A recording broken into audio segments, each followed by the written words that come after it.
Hello बच्चों, कैसे हैं आप? क्या हाल चाल आपके?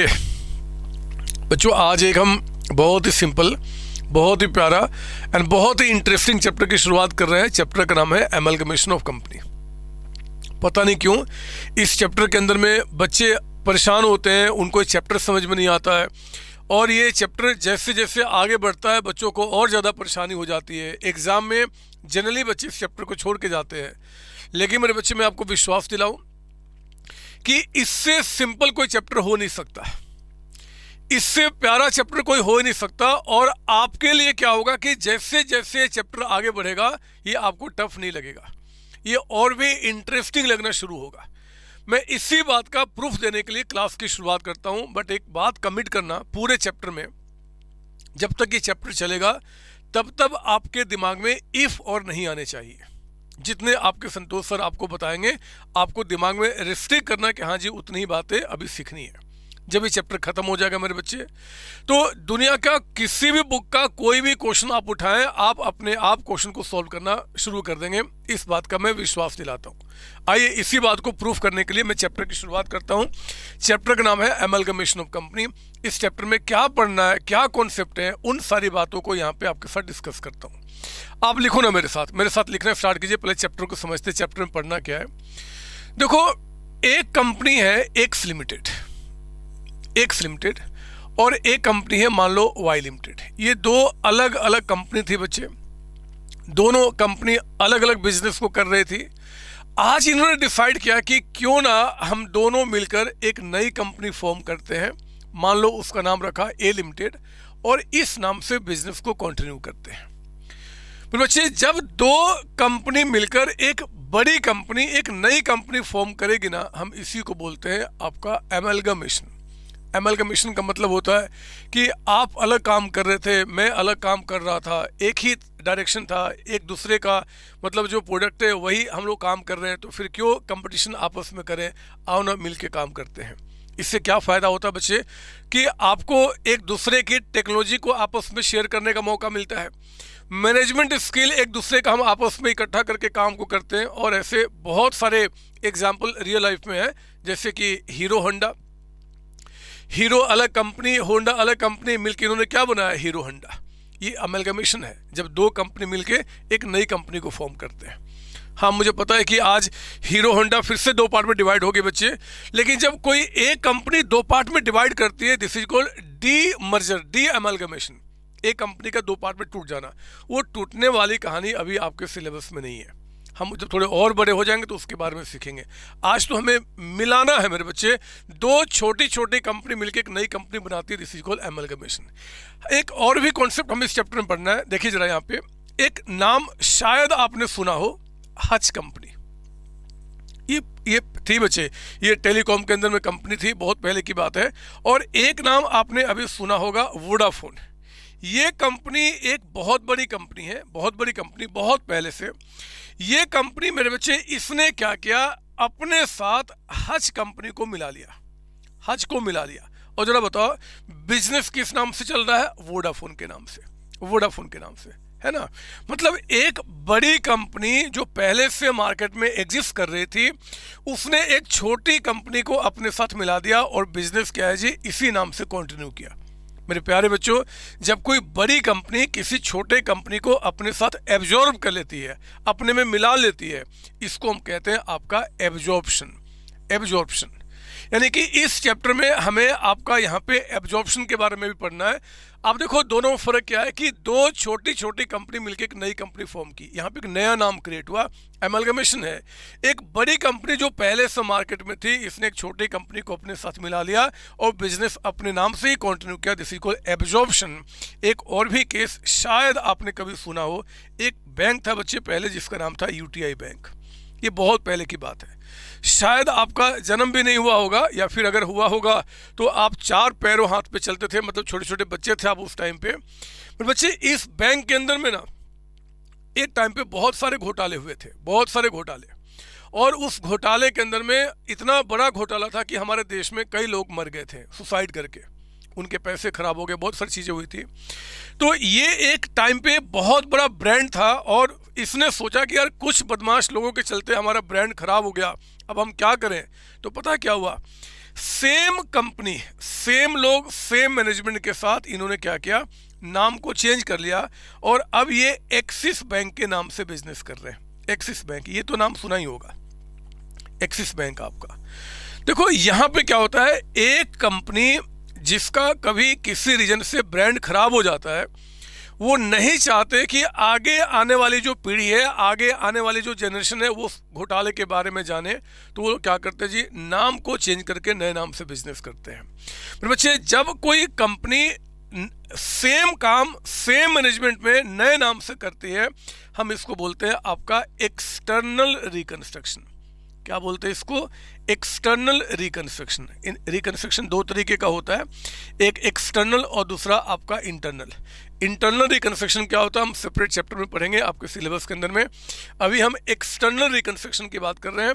एक्सटर्नल रिकंस्ट्रक्शन में क्या होगा बच्चे, जो कंपनी पहले थी, कंपनी बिल्कुल सेम है, सारे लोग वही है, सारा मैनेजमेंट वही है, काम वही है, बस उन्होंने नाम को चेंज कर लिया। तो ये आपका जब भी ऐसा केस होगा तो हम क्या बोलेंगे, एक्सटर्नल रिकंस्ट्रक्शन।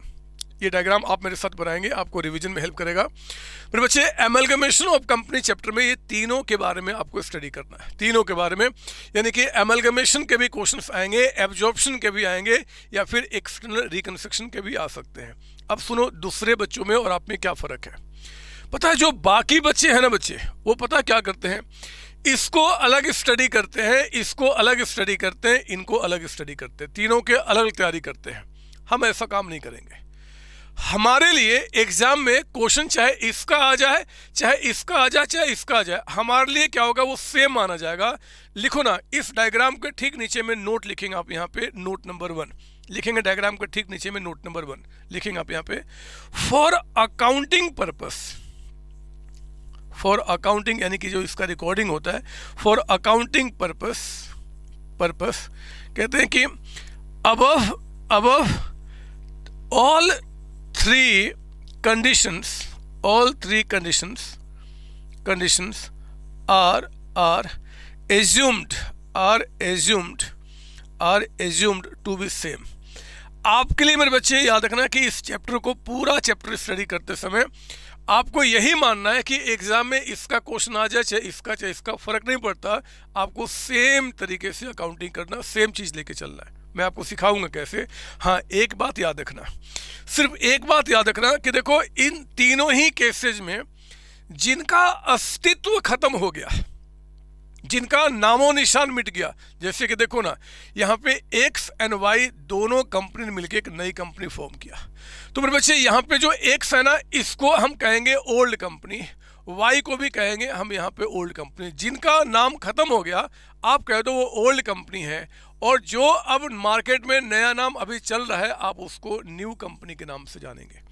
चैप्टर में किसी का भी क्वेश्चन आ जाए, आपके लिए चैप्टर अब सिंपल बन चुका है, क्योंकि आप क्या बोलेंगे जी, जिनका नाम खत्म हो गया हम उसको ओल्ड के नाम से कहेंगे, जो नाम चलते रहा हम उसको नए के नाम से कहेंगे। देखो ना, यहाँ पे मुझे बताओ, यहाँ पे किसका नाम खत्म हो गया, हज का। तो आपको कहना कि भैया ये ओल्ड कंपनी है, मतलब इसको ओल्ड के नाम से जानेंगे। वोडाफोन जो नाम अभी चल रहा है, हम इसको न्यू कंपनी के नाम से कहेंगे, ये न्यू कंपनी है। यहाँ पे यूटीआई बैंक को आप ओल्ड कंपनी का नाम देंगे, और जो आपका एक्सिस बैंक है आप इसको न्यू कंपनी का नाम देंगे। मतलब चैप्टर आपका एमलगमेशन, एब्जॉर्प्शन या एक्सटर्नल रिकंस्ट्रक्शन के बजाय चैप्टर क्या हुआ जी, ओल्ड कंपनी न्यू कंपनी में आके आपका टिक गया, है ना बच्चे। तो आप प्लीज कॉपी करें, इस बात को ध्यान रखना कि जिस कंपनी का नाम खत्म हो गया हम उसको ओल्ड कंपनी पुकारेंगे, जो नाम चल रहा है अभी उसको हम न्यू कंपनी के नाम से पुकारेंगे, ठीक है ना। अब आई जरा, यहाँ पे हम लिखेंगे topics to be covered. Topics to be covered, हमें इस चैप्टर में क्या पढ़ना है, टॉपिक्स टू बी कवर्ड, हमें इस चैप्टर में क्या पढ़ना है। मेरे प्यारे बच्चों, इस चैप्टर को मैंने ब्रॉडली 3 पार्ट में, मैंने मतलब आपके सिलेबस ने 3 पार्ट में डिवाइड किया है। पहला पार्ट लिखेंगे यहाँ पे, first part, computation of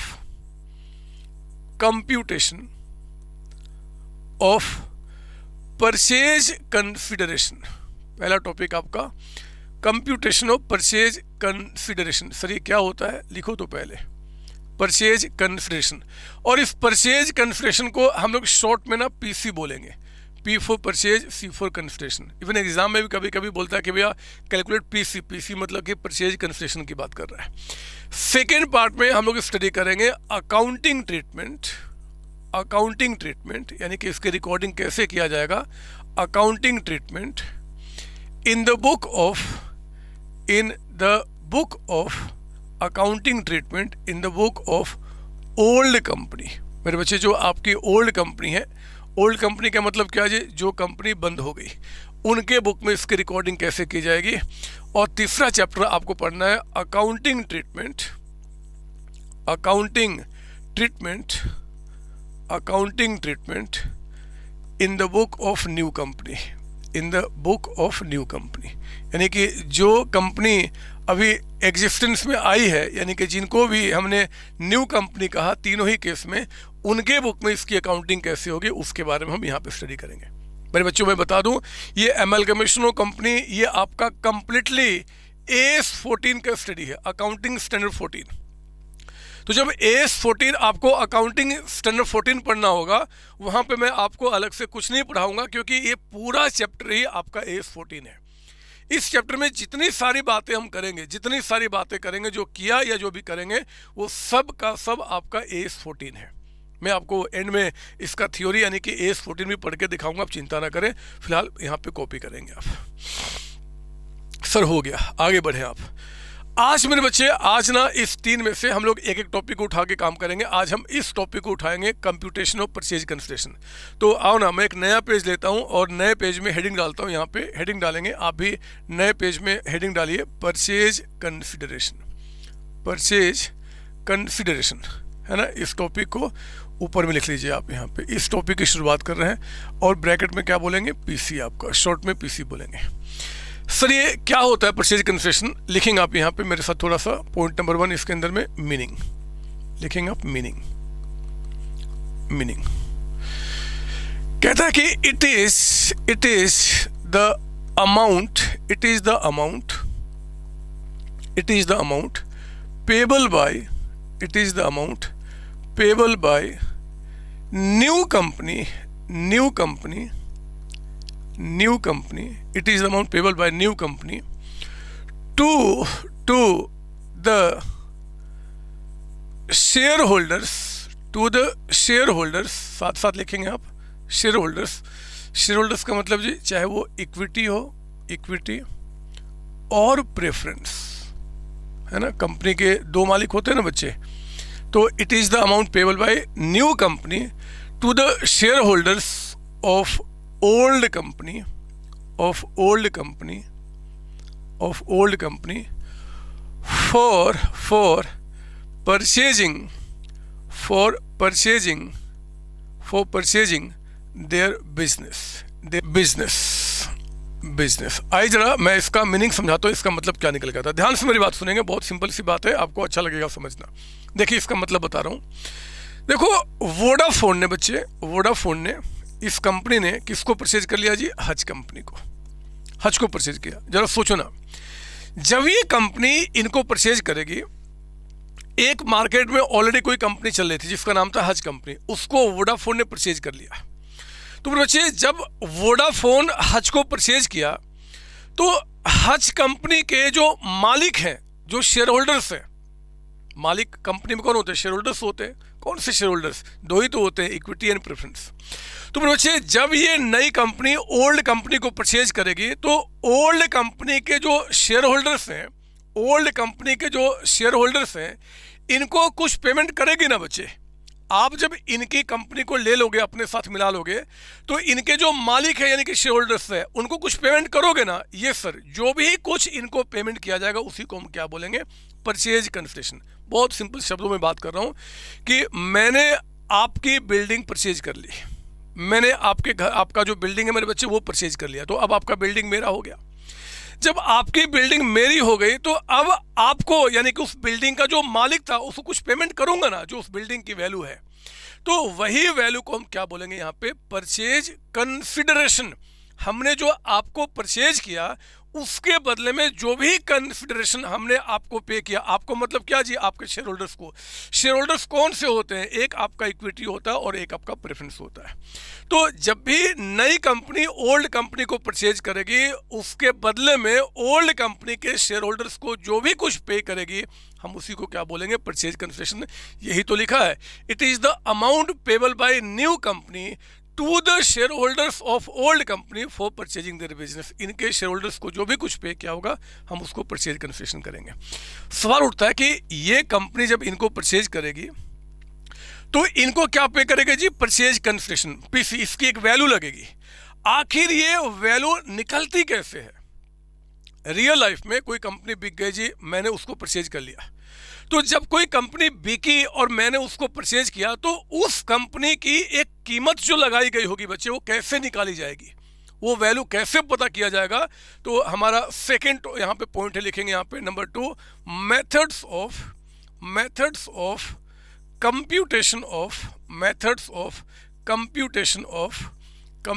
of purchase consideration. मैं अब आपको बताना चाहता हूँ या बताऊंगा आगे अभी कि आखिर जो कंपनी बिक गई उसकी वैल्यू आखिर वो कितने में बिकी, उस वैल्यू को कैसे निकाला जाएगा, यानी कि परचेज कंसिडरेशन निकालने के क्या तरीके होते हैं। मेरे बच्चे, 2 मेथड हमारे पास है। 2 मेथड आपका, एक है आपका यहाँ पे नेट एसेट मेथड आपका, और एक है यहाँ पे नेट पेमेंट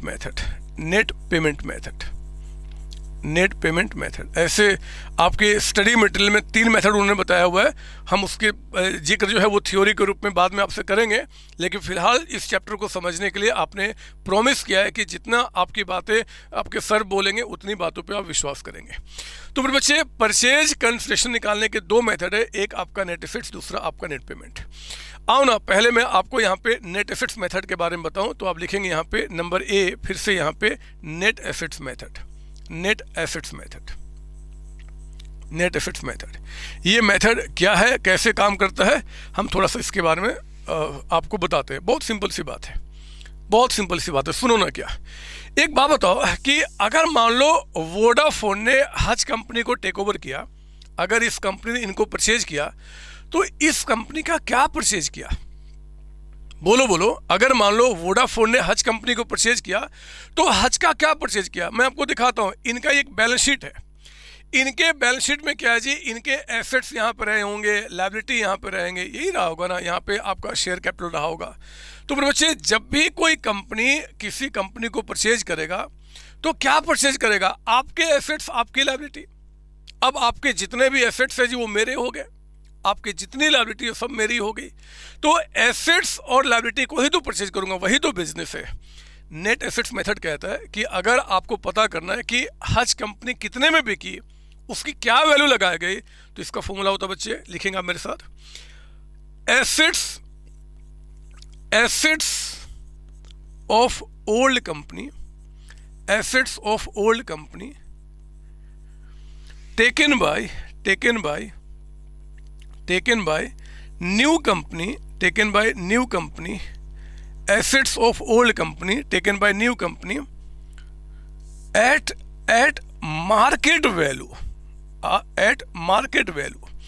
मतलब जिन एसेट्स को हमने टेक ओवर किया, अगर हमने आपके बिजनेस को टेक ओवर कर लिया, तो आपके एसेट्स को हमने टेक ओवर किया होगा। मेरे बच्चे, जितने भी एसेट्स हैं ना, उनकी बुक में यहाँ पे वैल्यू क्या है, हमें उससे मतलब नहीं है। हमें मतलब क्या है जी? उनकी मार्केट वैल्यू, आज मार्केट में उसकी वैल्यू क्या है। तो कहते हैं कि assets of old company taken by new company eight market value. हमने एसेट्स लिया और साथ ही साथ क्या लिया? आपकी लायबिलिटी को लिया। तो इसमें से मेरे बच्चे आप माइनस कर देना, less liabilities of old company taken by new company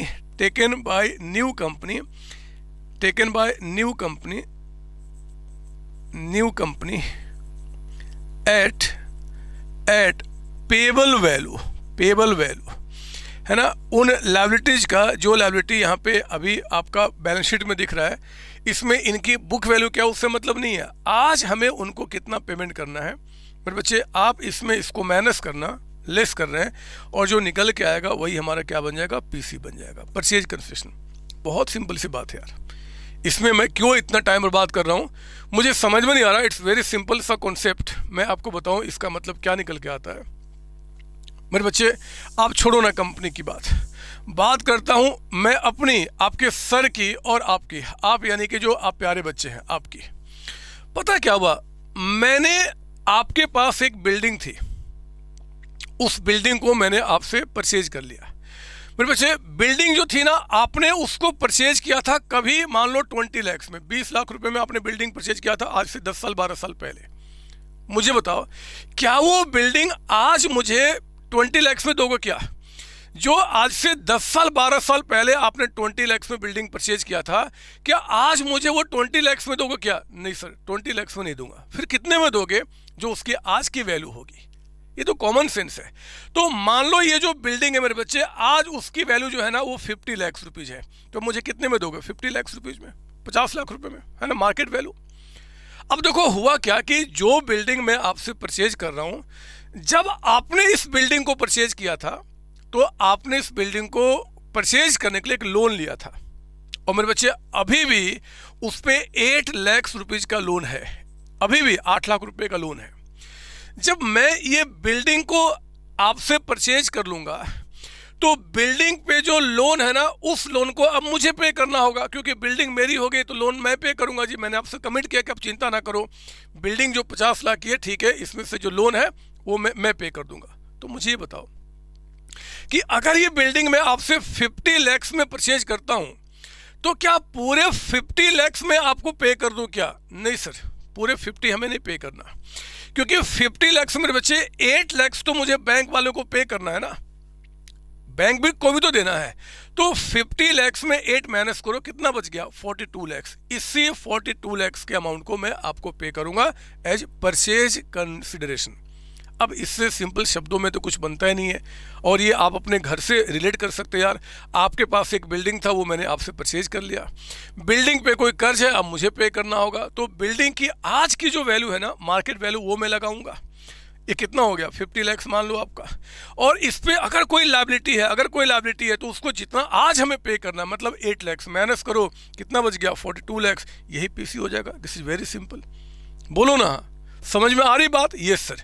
sir कुछ सवाल अभी दिमाग में उठ रहे हैं मेरे बच्चे, अभी मत उठने देना, बस आप लिखो ना। नेट एसेट्स मेथड का मतलब assets of old company taken by new company eight market value less liability of old company taken by new company eight payable value. आओ ना, मैं सोचता हूँ कि क्यों ना एक क्वेश्चन मैं आपके बुक से करा दूँ। इन सारे टॉपिक्स को समझाने के मेरे बच्चे मैंने कुछ क्वेश्चंस अच्छे अच्छे आपके लिए बनाए हैं। आप जरा बुकलेट के अंदर में आइए और चेक कीजिए बुकलेट के अंदर में क्वेश्चन नंबर 1। आओ ना जल्दी से, मैं इस पेज को चेंज करूंगा, अगले पेज पे आऊंगा। आपके पास जगह अगर है तो आप यहीं पे लिखेंगे, एटलीस्ट आपको आधे पेज तो थोड़ा सा चाहिए। आप मेरे बुक के अंदर में आइए एंड सॉल्यूशन करेंगे मेरे साथ क्वेश्चन नंबर 1 का। पढ़ो जरा क्या बता रहा है। ये सब कॉन्सेप्ट बिल्डिंग क्वेश्चन है, ये सारे क्वेश्चन मैंने आपको कॉन्सेप्ट को क्लियर करने के लिए बनाए हुए, पढ़ेंगे आप। कहता है कि balance sheet of Hutch limited. Hutch limited कहने का मतलब क्या जी? ओल्ड कंपनी है ना बच्चे, ओल्ड कंपनी मतलब जो बिक गई। तो एक काम करो ना, यहाँ पे जो लिखा ना balance sheet of Hutch limited, आप अपने बुक के अंदर में आप यहाँ पे हच के आगे लिख दो ओल्ड कंपनी। लिख दो, ये आदत डाल लो आपको फायदा मिलेगा इसका। मैं दिखाऊंगा आगे क्या होगा कि पहले ही क्वेश्चन को पढ़ते समय ओल्ड कंपनी कौन है, नई कंपनी कौन है, आपको जज करना होगा, क्योंकि मैंने ऐसा क्वेश्चन ही बनाया है कि ये हज कंपनी है, तो आप लिख दो इसको ओल्ड कंपनी, हज कंपनी। ठीक है। अब देखो इनके बैलेंस शीट में क्या है। लैंड बिल्डिंग कहता है कि 5 लाख का अमाउंट है, मशीन है, फर्नीचर है, डेटर्स है, कैश है, गुडविल है। यहाँ कहता है इक्विटी शेयर कैपिटल है, प्रेफरेंस शेयर कैपिटल है, रिजर्व है, डिवेंचर्स है और क्रेडिटर्स आपका है, दोनों साइड 21 लाख रुपए। नीचे कहता है business of Hutch limited was absorb by Vodafone limited. तो मेरे बच्चे जरा बताओ यहाँ पे नई कंपनी कौन है? वोडाफोन। जल्दी से लिखो ना, यहाँ पे वोडाफोन के ऊपर में न्यू कंपनी लिख दो। ये हमेशा आपके दिमाग में बैठ जाए, स्टार्टिंग से प्रैक्टिस हो जाए कि पहले मैंने क्या किया जी, ओल्ड कंपनी न्यू कंपनी को समझा कि कौन ओल्ड कंपनी कौन नई कंपनी। ठीक है। अब नीचे आओ ना, कहता है कि assets were valued as under. इनका लैंड बिल्डिंग कहता है कि 7 लाख। देखो जरा इनके बैलेंस शीट में लैंड बिल्डिंग कितने का था? सर 5 लाख का। वो 5 लाख की बिल्डिंग की वैल्यू आज कितना बता रहा, 7 लाख। तो ठीक है, बुक में 5 था बट आज की वैल्यू 7 लाख है। फिर कहता है आपका मशीन कहता है कि आज 150 का, देखो ना बैलेंस शीट में कितना है 2 लाख। कोई बात नहीं, वैल्यू बढ़ जाए चाहे घट जाए हमें कोई फर्क नहीं पड़ता, जो वैल्यू आज बताएगा मेरे बच्चे वही वैल्यू आपको लेना है, यानी कि 150। और गुडविल जो इनके बैलेंस शीट में 5 लाख से कहता है कि वो 850 की वैल्यू है। ठीक है, नीचे आइए, कहता है कि पॉइंट नंबर 2 में liabilities way taken over eight their book value. मेरे प्यारे बच्चों, ये कह रहा है कि जो भी हज कंपनी के बैलेंस शीट में लायबिलिटी दिख रहा है वो उसके बुक वैल्यू पर ही टेक ओवर किया गया, मतलब उनका जो आज पेबल अमाउंट रहा होगा ना वो उतना ही जितना बुक में दिख रहा है। बोलता कि कैलकुलेट परचेज कंसिडरेशन। तो आओ ना, मैं यहाँ पे आपको सिखा रहा हूँ कंप्यूटेशन ऑफ, लिखिए मेरे साथ यहाँ पे, कंप्यूटेशन ऑफ शॉर्ट में लिख दूं मैं PC, purchase concession. Yes sir, bye. ये कौन सा मेथड हम लोग सीख रहे हैं बच्चे, नेट एसेट्स मेथड, यही मेथड है ना। ये सर, ये हम लोग सीख रहे हैं आज नेट एसेट्स मेथड। पहले आपका इसके बारे में शुरू करते हैं। देखो इस मेथड में हमें क्या करना है जी, हमने बोला था कि एसेट्स ऑफ ओल्ड कंपनी यानी कि हज, एसेट्स ऑफ हज है ना, टेकन बाय न्यू कंपनी कौन है, वोडाफोन एट कौन से प्राइस पे, मार्केट वैल्यू। उनकी जो आज मार्केट वैल्यू है बच्चे, जो उनकी फेयर वैल्यू है, हम उस पर क्या करेंगे, उनको टेक ओवर करेंगे। एक काम करो ना, एसेट्स के नाम ना आपको बैलेंस शीट से देखने हैं। जब हम देखेंगे कौन कौन से एसेट्स है जी, तो आप नाम जो है ना बैलेंस शीट से देखेंगे, वैल्यू आपको नीचे देखना है कि उसकी आज की वैल्यू कितना बता रहा है। सर एक सवाल है, अभी दिमाग में मत आने दो ना, अभी जितना बोलना उतना सुनो। तो मैंने कहा ना चैप्टर बहुत आगे है, बहुत सारी बातें आएंगी, सारे सवाल अपने आप खत्म होंगे, थोड़ा समय तो दो। आपने प्रॉमिस किया था कि सर जितने आप आज बताएंगे हम उतनी बात पे ही फोकस करेंगे। लैंड बिल्डिंग, मुझे बताओ लैंड बिल्डिंग जो इनके बैलेंस शीट में 5 लाख का है मेरे बच्चे, आज उसकी वैल्यू कितनी है, 7 लाख रुपीज। देखो ना, तो लैंड बिल्डिंग हमने कितने पे टेक ओवर किया, आपका 7 लाख रुपीज पे, है ना, आज की वैल्यू आपका। अगला नाम बताइए बैलेंस शीट में क्या है, मशीन। मुझे बताओ मशीन जो बैलेंस शीट में आपका 2 लाख का है, वो आज की वैल्यू कितना बता रहा है, 150। तो 150। आप ये मत बोलना कि सर वैल्यू कम हो गया, फर्क नहीं पड़ता मेरे बच्चे, जो भी वैल्यू आज होगा कम ज़्यादा वही लिया जाएगा। बैलेंस शीट बताइए अगला नाम क्या है, फर्नीचर। ठीक है, मुझे बताओ बैलेंस शीट में जो फर्नीचर है वो कितने का दिख रहा है, बैलेंस शीट में 3 लाख का, उसकी आज की वैल्यू क्या बता रहा है, सर नहीं बता रहा है। बहुत ध्यान से मेरी बात सुनेंगे मेरे बच्चों। अगर कोई एसेट्स जो बैलेंस शीट में है और अगर उसकी आज की वैल्यू आपको अलग से नहीं बताता, तो आप वही वैल्यू मानेंगे जो इनके बुक में दिया हुआ है।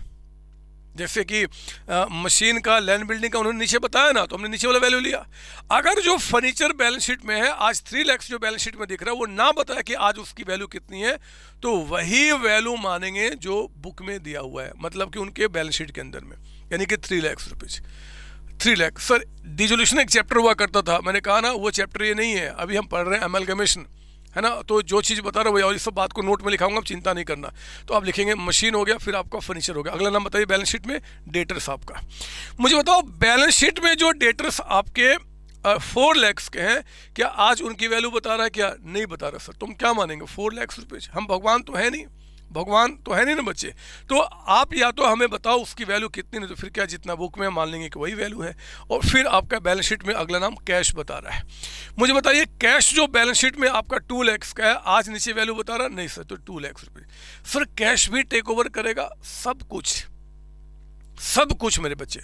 जब मैं किसी कंपनी के बिजनेस को परचेज करता हूं ना, बिजनेस को, तो बिजनेस वर्ड का मतलब होता है कि आपके बैलेंस शीट में जितने भी एसेट्स हैं वो सब एज इट इज उठ के मेरे पास आ जाएंगे। आपके बैलेंस शीट में जितनी भी लायबिलिटी है वो सब उठ के मेरे पास आ जाएंगे।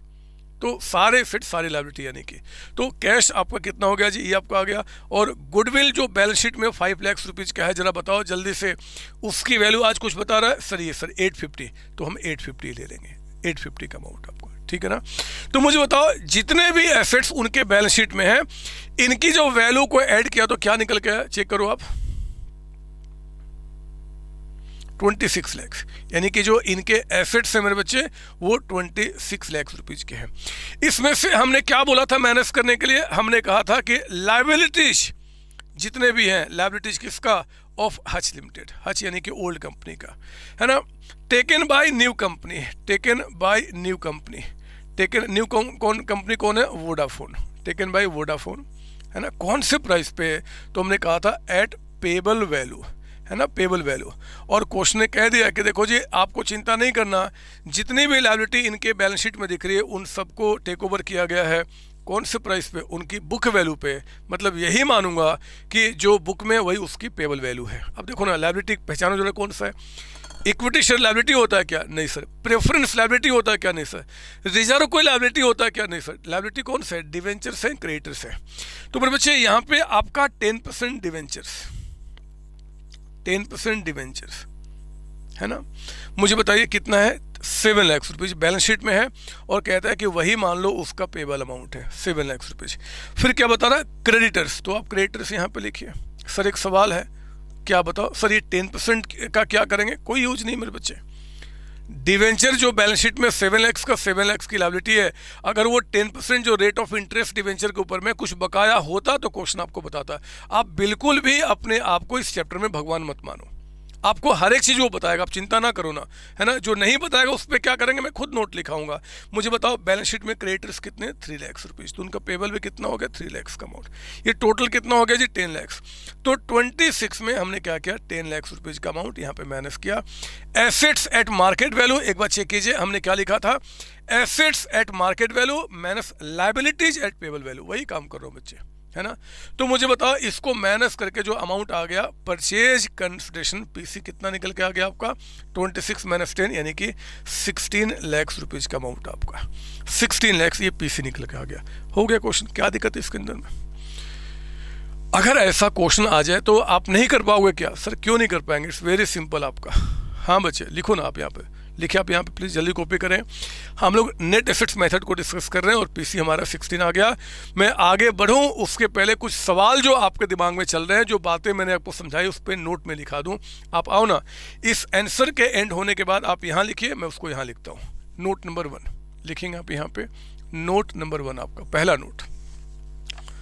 देखो इस क्वेश्चन में आप ध्यान दीजिए कि जो बैलेंस शीट आपको हच लिमिटेड का दिया हुआ बच्चे, ठीक उसके नीचे में पहला लाइन पढ़ना, बिजनेस ऑफ हच लिमिटेड।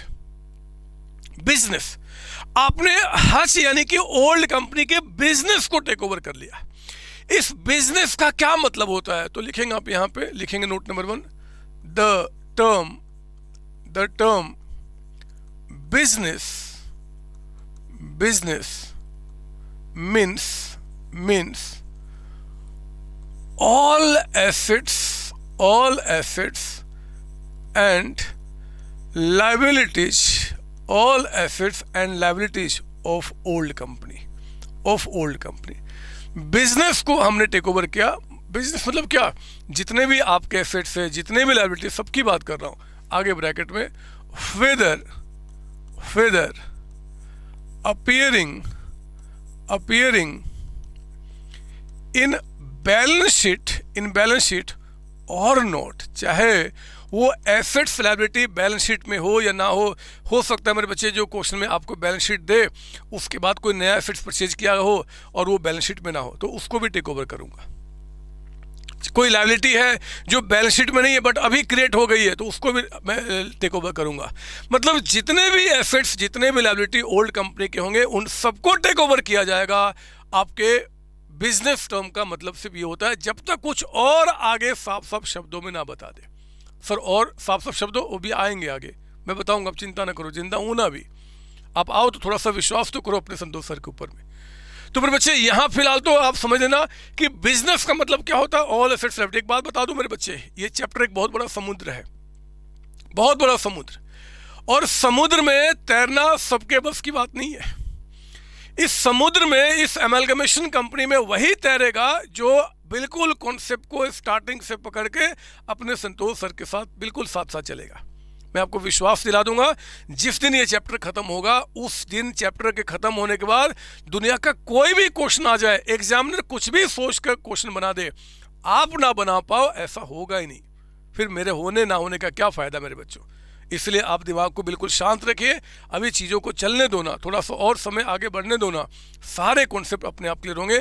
फिलहाल आपने प्रॉमिस किया है कि सर जितनी बातें बताएंगे उतनी बात पे ही अभी आप विश्वास करेंगे। द टर्म बिजनेस का मतलब सारे फिर सारी लायबिलिटी बैलेंस शीट में हो या ना हो। नंबर टू एक सवाल आपके दिमाग को कुरेद रहा है कि सर आपने लैंड बिल्डिंग तो ठीक है 7 लाख हो गया जी, मशीन आपका ठीक है, फर्नीचर के बारे में, डेटर्स के बारे में, कैश के बारे में क्वेश्चन कुछ ने बताया, तो आपने क्या किया, आपको उसको बुक वैल्यू पे ले लिया। सर हमें क्या याद रखना पड़ेगा? क्या याद क्यों, मैं नोट लिखाता हूँ ना, लिखो ना मेरे साथ यहाँ पे नोट नंबर 2 लिखेंगे। If market value of any asset or payable value of any liability is not given in question, comma, we assume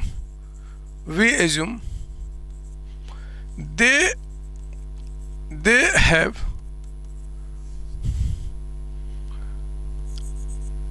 market value oblique payable value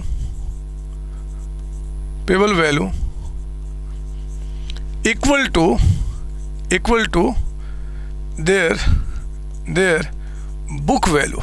अगर किसी एसेट का मार्केट वैल्यू या किसी लायबिलिटी का मेरे बच्चे payable value आपको ना बताए, तो आप यही मानेंगे कि उसका मार्केट वैल्यू या बुक पेबल वैल्यू क्या है जी, उसके बुक में जो वैल्यू है ना, मतलब बैलेंस शीट में जो वैल्यू दिख रहा है उसी के बराबर आपका है। कोई डाउट इसके अंदर में? नहीं सर, तो प्लीज़ कॉपी कीजिए। अभी बहुत सारी बातें आएंगी, मैं आगे बढ़ाऊंगा। फिलहाल हमने नेट एसेट्स मेथड को बताया। जरा बताओ अभी तक हमने क्या पढ़ा? 3 बातें, एक्चुअली 2 बातें। एक तो हमने बताया जी कि आपके पास क्या होता है बच्चे, इस चैप्टर में हमें याद रखना है कि चाहे वो एमलगमेशन हो, चाहे वो एब्जॉर्प्शन हो, चाहे एक्सटर्नल रिकंस्ट्रक्शन हो, हम हमेशा पहले चैप्टर को ओल्ड कंपनी न्यू कंपनी में डिवाइड करेंगे। हमारे लिए अकाउंटिंग पर्पस तीनों का सेम होगा। हमने पीसी शुरू किया और पीसी के अंदर में हमने क्या किया जी, बताया कि ये पीसी क्या होता है। तो नई कंपनी जब ओल्ड कंपनी को परचेज करेगी तो मेरे बच्चे ओल्ड कंपनी के जो एसेट्स लायबिलिटी को हमने टेक ओवर किया, उसके बदले में उनके मालिक को यानी कि शेयर होल्डर्स को जो भी कुछ पे किया जाएगा वो अमाउंट क्या होगा जी, पीसी आपका होगा। वही काम किया मेरे बच्चे, वही पीसी निकालना, वही पीसी। इसके 2 मेथड है, एक नेट एसेट्स, एक नेट पेमेंट। हमने नेट एसेट्स का डिस्कशन किया कि नेट एसेट्स में क्या होगा जी कि आपके assets at market value minus liability at payable value, वो हमारा पीसी निकल के आ जाए। कोई डाउट इसके अंदर में? नहीं सर। थोड़ा सा शांत हो जाओ, दिमाग शांत, और आपको एक बार फिर से मेरे साथ अब थोड़ा सा आगे बढ़ना होगा, उस इमेजिनेशन की दुनिया में आना होगा जिसमें मैं आपको लेकर जाऊंगा। दिमाग शांत कीजिए, दिमाग शांत कीजिए। एक बात बताओ ना, आपसे पूछता हूं इसी क्वेश्चन में, क्वेश्चन नंबर 1 के अंदर में, कि हज कंपनी को किसने टेक ओवर कर लिया? वोडाफोन ने, है ना बच्चे। वोडाफोन ने क्या किया, कहा कि भैया आपके जो एसेट्स हैं वो 26 लाख के हैं, लेकिन 26 लाख में टोटल आपको पे नहीं करूंगा, क्योंकि 26 लाख में 10 लाख का जो अमाउंट हमें आपके लायबिलिटी को भी तो पे करना है, आपके बिजनेस को तो हमने टेक ओवर किया। तो 26 माइनस 10, 16 लाख रुपीज का अमाउंट मैं आपको पे करूंगा, 16 लाख का अमाउंट पे करूंगा। यही हुआ ना बच्चे? अरे सुनो ना, वोडाफोन ने हज कंपनी के मालिक को कहा कि भैया हम आपको कितना पे करेंगे, 16 lakh, this is your PC. क्या बोला मैंने? वोडाफोन ने हज कंपनी के मालिक को बोला, शेयर होल्डर्स को बोला कि हम आपको कितना पे करेंगे, 16 लाख रुपीज, शेयर होल्डर्स को। अरे ये जो आपका पीसी निकल के आया 16 लाख, जरा बताओ ये किसको दिया जाएगा? तो हज कंपनी के यानी कि ओल्ड कंपनी के जो एग्जिस्टिंग शेयर होल्डर है ना, कौन से शेयर होल्डर, चाहे वो इक्विटी हो चाहे वो प्रेफरेंस हो। आप 11वीं 12वीं क्लास से पढ़ते आ रहे हैं कि कंपनी के अंदर में 2 मालिक होते हैं, एक इक्विटी दूसरा प्रेफरेंस आपका। तो मेरे बच्चे अगर वोडाफोन ने आपको 16 लाख में परचेज किया ना, तो ये 16 लाख का जो अमाउंट होगा ना वो क्या किया जाएगा, आपको दे दिया जाएगा, आपको यानी कि कंपनी के मालिक को। पता है क्या होने वाला है? ये दूसरा मेथड का नाम क्या था, मैं भूल गया जी। दूसरा मेथड क्या था? Net payment method. पता है इस मेथड में क्या होगा? इस मेथड में मेरे बच्चे, नेट पेमेंट मेथड के अंदर में आपको क्वेश्चन जो है ना वो ये नहीं बताएगा कि आपके एसेट्स की वैल्यू क्या है, लायबिलिटी को पे कुछ नहीं बताएगा। वो पता क्या बोल देगा? वो कह देगा कि भैया ओल्ड कंपनी के जो इक्विटी है ना यानी कि मालिक, एंड ओल्ड कंपनी के जो प्रेफरेंस है ना यानी कि कंपनी के मालिक, इन दोनों को कितना कितना पेमेंट किया गया वही बता देगा। दोबारा सुन लो, अच्छा लगेगा।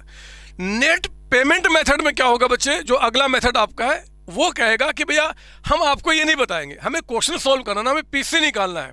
वो सिर्फ आपको बता देगा कि भैया ओल्ड कंपनी के जो इक्विटी है ना मालिक, उनको हमने इतना दिया। वो कह देगा कि भैया ओल्ड कंपनी की इक्विटी को हमने 10 लाख का पेमेंट किया, ओल्ड कंपनी के जो प्रेफरेंस है ना हम उनको 6 लाख का पेमेंट किया। ऑब्वियस बात है कि ये जो पेमेंट करूंगा वो इसके बराबर ही होगा, मतलब जितनी आपकी वैल्यू होगी उतना ही मैं पेमेंट करूंगा। लेकिन मेरे बच्चे नेट पेमेंट मेथड के अंदर में वो आपके एसेट्स को कितने पे लेकर जाएगा, लायबिलिटी कोई मतलब नहीं है। वो साफ साफ शब्दों में बता देगा कि भैया हम ओल्ड कंपनी की इक्विटी को इतना पेमेंट करेंगे, प्रेफरेंस को इतना पेमेंट करेंगे। इसमें कोई डाउट नहीं हो कि जब इनको ऐड करोगे तो वो इतने के बराबर हो जाएगा। मेरे कहने का मतलब है, लिखिए आप मेरे साथ यहाँ पे अगला मेथड लिखेंगे आप जी। बी नंबर कौन सा था जी? नेट पेमेंट मेथड, है ना। बहुत इंटरेस्टिंग चैप्टर है ना। तो हम यहाँ पे नेट पेमेंट मेथड की बात करते हैं। नेट पेमेंट क्या बोला हमने? पता है इसमें क्या होगा? इसमें क्या होगा? पेमेंट, मैं एक फॉर्मेट दे रहा हूँ, this is to represents old company का।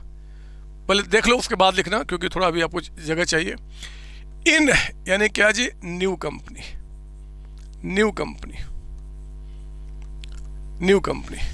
यहां पे मैं करूंगा कैलकुलेशन और फिर आपका यहां पे निकाल दूंगा अमाउंट। मेरे बच्चे इस मेथड के अंदर में क्या होगा? ओल्ड कंपनी के शेयर होल्डर्स को जरा बताओ, ओल्ड कंपनी के शेयर होल्डर्स कौन कौन से होते हैं? या तो इक्विटी होंगे जी, इक्विटी शेयर्स, या फिर आपके प्रेफरेंस शेयर्स होंगे, या फिर दोनों होंगे। तो मैं आपको बता दूं यहाँ पे क्या होगा कि ओल्ड कंपनी के शेयर होल्डर्स को, ओल्ड कंपनी के मेरे बच्चे शेयर होल्डर्स को, यानी कि इनके जो मालिक है, इनको नई कंपनी में जो अमाउंट पे किया जाएगा, कितना पे किया जाएगा? 16 लाख। अगर मैं ये पिछले वाले क्वेश्चन से लिंक करूं तो कितना दूंगा? 16 लाख ही तो दूंगा। अरे बोलो ना। ओल्ड कंपनी के जो शेयर होल्डर्स है उनको 16 ही तो पे करूंगा, जितनी वैल्यू निकल के आएगी। तो इस मेथड में क्या होगा कि ओल्ड कंपनी के जो शेयर होल्डर्स है ना बच्चे, उनको ये 16 लाख कैश नई कंपनी ने क्या क्या दिया वो क्वेश्चन आपको बताएगा। अब सोचो ना, मुझे बताओ एक बार दोबारा, आप बताइए कि इन दोनों का मिलाकर अगर मैं पिछले वाले क्वेश्चन से लिंक करूं आपको समझाने के लिए, तो इन दोनों को मिला के टोटल हमें कितना पेमेंट करना है? मुझे बताओ कितना पेमेंट करना है? 16 लाख, जितनी वैल्यू निकल के आई। नई कंपनी आपको 16 लाख का पेमेंट करेगी, तो 16 लाख नई कंपनी कैसे पे करेगी, क्या देगी? बताओ ना। मैं आपसे सोच रहा हूं कि अगर वोडाफोन ने हज कंपनी के शेयर होल्डर को 16 लाख का पेमेंट करना है, तो 16 लाख कैसे पे करेंगे? क्या दूंगा मैं? क्या दूंगा? अरे कुछ भी दे सकता हूं, कुछ भी दे सकता हूं। अगर मुझे इनको 16 लाख का पेमेंट करना है, तो नई कंपनी 16 लाख के बदले में अपने कंपनी का क्या दे सकती है? इक्विटी शेयर्स दे सकती है। मैं इनको प्रेफरेंस शेयर्स भी दे सकता हूं। अरे समझो ना मेरी बात। अगर मुझे आपको 16 लाख का पेमेंट करना है, तो 16 लाख के हमारे कंपनी के शेयर्स ले लो, इक्विटी ले लो, प्रेफरेंस ले लो। मैं आपको डिवेंचर भी दे सकता हूं। पेमेंट करना ना, कुछ भी लो ना यार, कुछ भी लो ना। आप हमसे कैश ही ले लो ना, कैश, जो भी चीज चाहे वो नई कंपनी उनको दे सकती है। ये ओल्ड कंपनी और नई कंपनी के जो मालिक है ना बच्चे, वो बैठ कर डिसाइड करते हैं कि पेमेंट हमें कैसे आपको देना है। समझो मेरी बात ना। तो ओल्ड कंपनी के जो शेयर होल्डर्स हैं, इनको नई कंपनी में जो भी कुछ दिया जाएगा, ये चिंता नहीं करना, ये क्या दिया जाएगा क्वेश्चन साफ साफ शब्दों में बताएगा, पक्का बताएगा।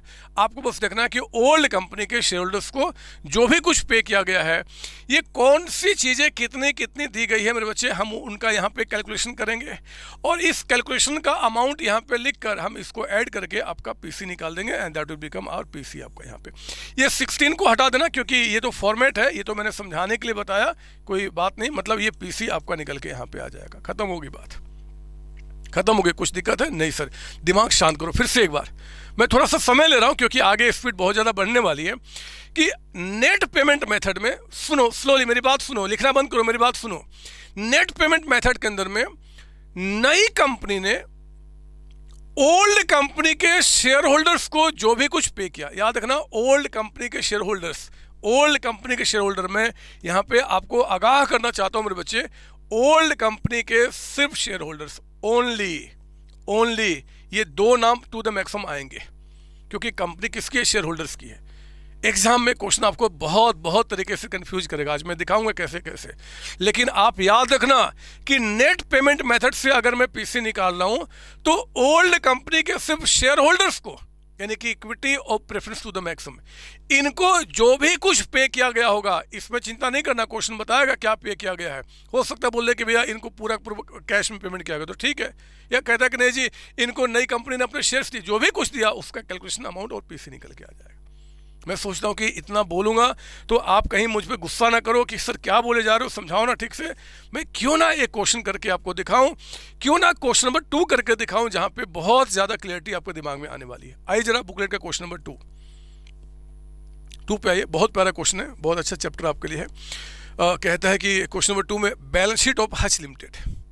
मेरे बच्चे हच का मैंने जानबूझ के हच वोडाफोन लिखा है ताकि आपको समझ में आ जाए कि वो ओल्ड कौन है। बाकी जो आगे के अच्छे क्वेश्चंस आएंगे वहाँ पे तो मतलब कोई भी नाम हो सकता है। एक चीज़ और, आप शायद सोच रहे होंगे कि सर आपने बैलेंस शीट पुराने फॉर्मेट में क्यों दिया है। मेरे बच्चे ये कॉन्सेप्ट बिल्डिंग क्वेश्चन है, अभी आगे बढ़ने दो ना।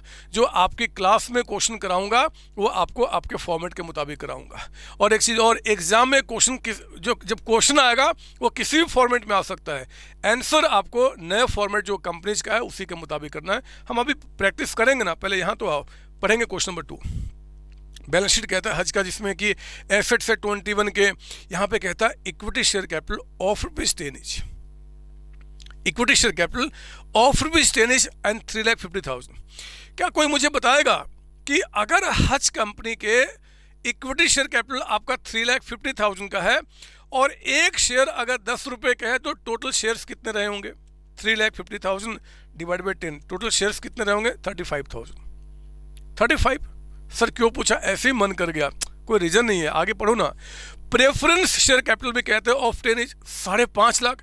5,50,000 के टोटल प्रेफरेंस शेयर कैपिटल है, एक शेयर कहता है कि 10 का, तो नंबर ऑफ शेयर्स कितने हो जाएंगे? 55,000। सर क्यों पूछ रहे हो? अरे ऐसे ही मन किया। रिजर्व कहता है कि 2 लाख का अमाउंट है, लायबिलिटी कहता है कि 10 लाख का अमाउंट है। नीचे आइए, business of Hutch limited was absorb by Vodafone limited.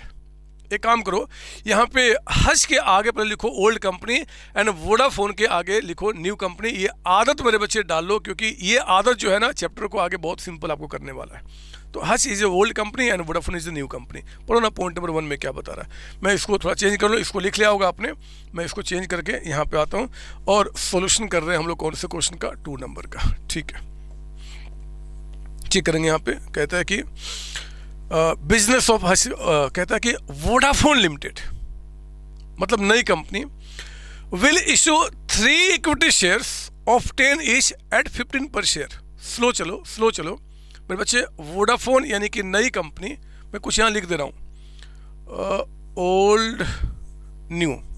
Sir हम भी लिखें, आप चाहो तो रफ में ऊपर कहीं लिख सकते हो, सुनो ध्यान से। कहता है कि Vodafone limited will issue 3 equity shares. Vodafone यानी कि नई कंपनी 3 शेयर्स देने को तैयार है ऑफ ₹10 ईच एट 15 पर शेयर। ऐसे तो शेयर एक 10 रुपये का है, बट 15 रुपीज़ के रेट से, यानी कि कहता है कि भैया उसकी वैल्यू 15 रुपये है, हम वो शेयर्स आपको देंगे for every 2 equity shares held in Hutch limited.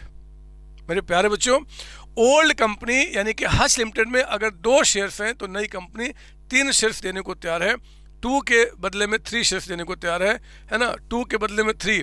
Old के इक्विटी को कहता है कि सुनो ना, ये देखो आपका ओल्ड के इक्विटी को नई कंपनी क्या दे रहा है जी, इक्विटी शेयर दे रहा है, कुछ भी दे सकता है।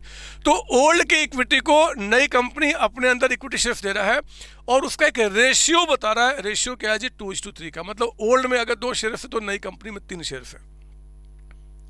एक बात बता दूं मैं आपको, आप बुरा तो नहीं मानोगे? नहीं सर बताओ ना। एक नया वर्ड आपको देना चाहता हूं, अभी देना चाहता हूं।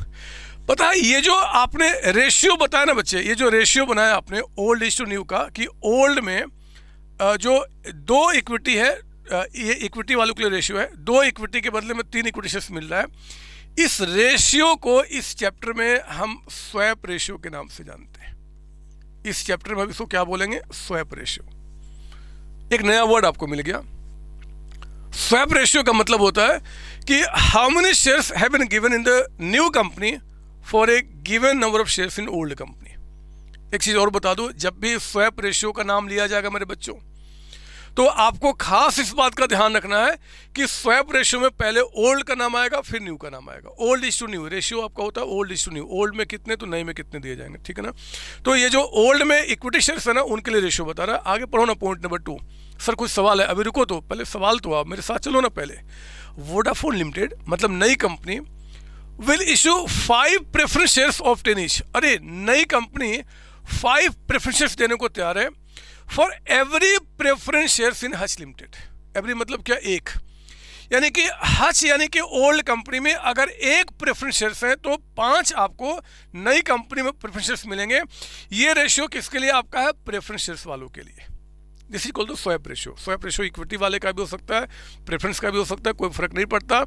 स्वैप रेशियो का जब जब नाम लिया जाएगा तो हमेशा ओल्ड इज टू न्यू, यानी कि ओल्ड में कितने शेयर्स हैं तो नई कंपनी में कितने दिए जाएंगे। मेरे प्यारे बच्चों, इस क्वेश्चन के अंदर में यानी क्वेश्चन नंबर 2 में आप देखो कि उनके एसेट्स की वैल्यू क्या है, लायबिलिटी की वैल्यू क्या है, वो आपको नहीं बताया। उसने क्या किया, सिंपली जो कंपनी के 2 मालिक है ना, देखो ना 2 ही मालिक है ना, एक बार देखो तो बैलेंस शीट में मालिक का नाम क्या है, इक्विटी, और दूसरा प्रेफरेंस, यही तो मालिक है। तो कंपनी के जो मालिक है यानी कि ओल्ड कंपनी के जो मालिक है उनको कितना कितना पेमेंट किया जाएगा वो आपको बताएगा। हमने वही काम किया। तो यहाँ पे क्या होगा जी कि आपको एक स्वैप रेशियो दे रहा है, अब आपको पेमेंट निकालना है। लिखिए मेरे साथ यहाँ पे, कंप्यूटेशन ऑफ पीसी बाय कौन सा मेथड है ये, नेट पेमेंट मेथड। तो ये नेट पेमेंट मेथड से मेरे बच्चे हम लोग यहाँ पे क्या कर रहे हैं, आपके लिए पीसी निकाल रहे हैं, है ना। नेट पेमेंट मेथड आपका, सुनो ना ध्यान से। आप लिखेंगे यहाँ पे 2 रिप्रेजेंट्स ओल्ड कंपनी, ओल्ड यानी कि यहाँ पे हच लिमिटेड।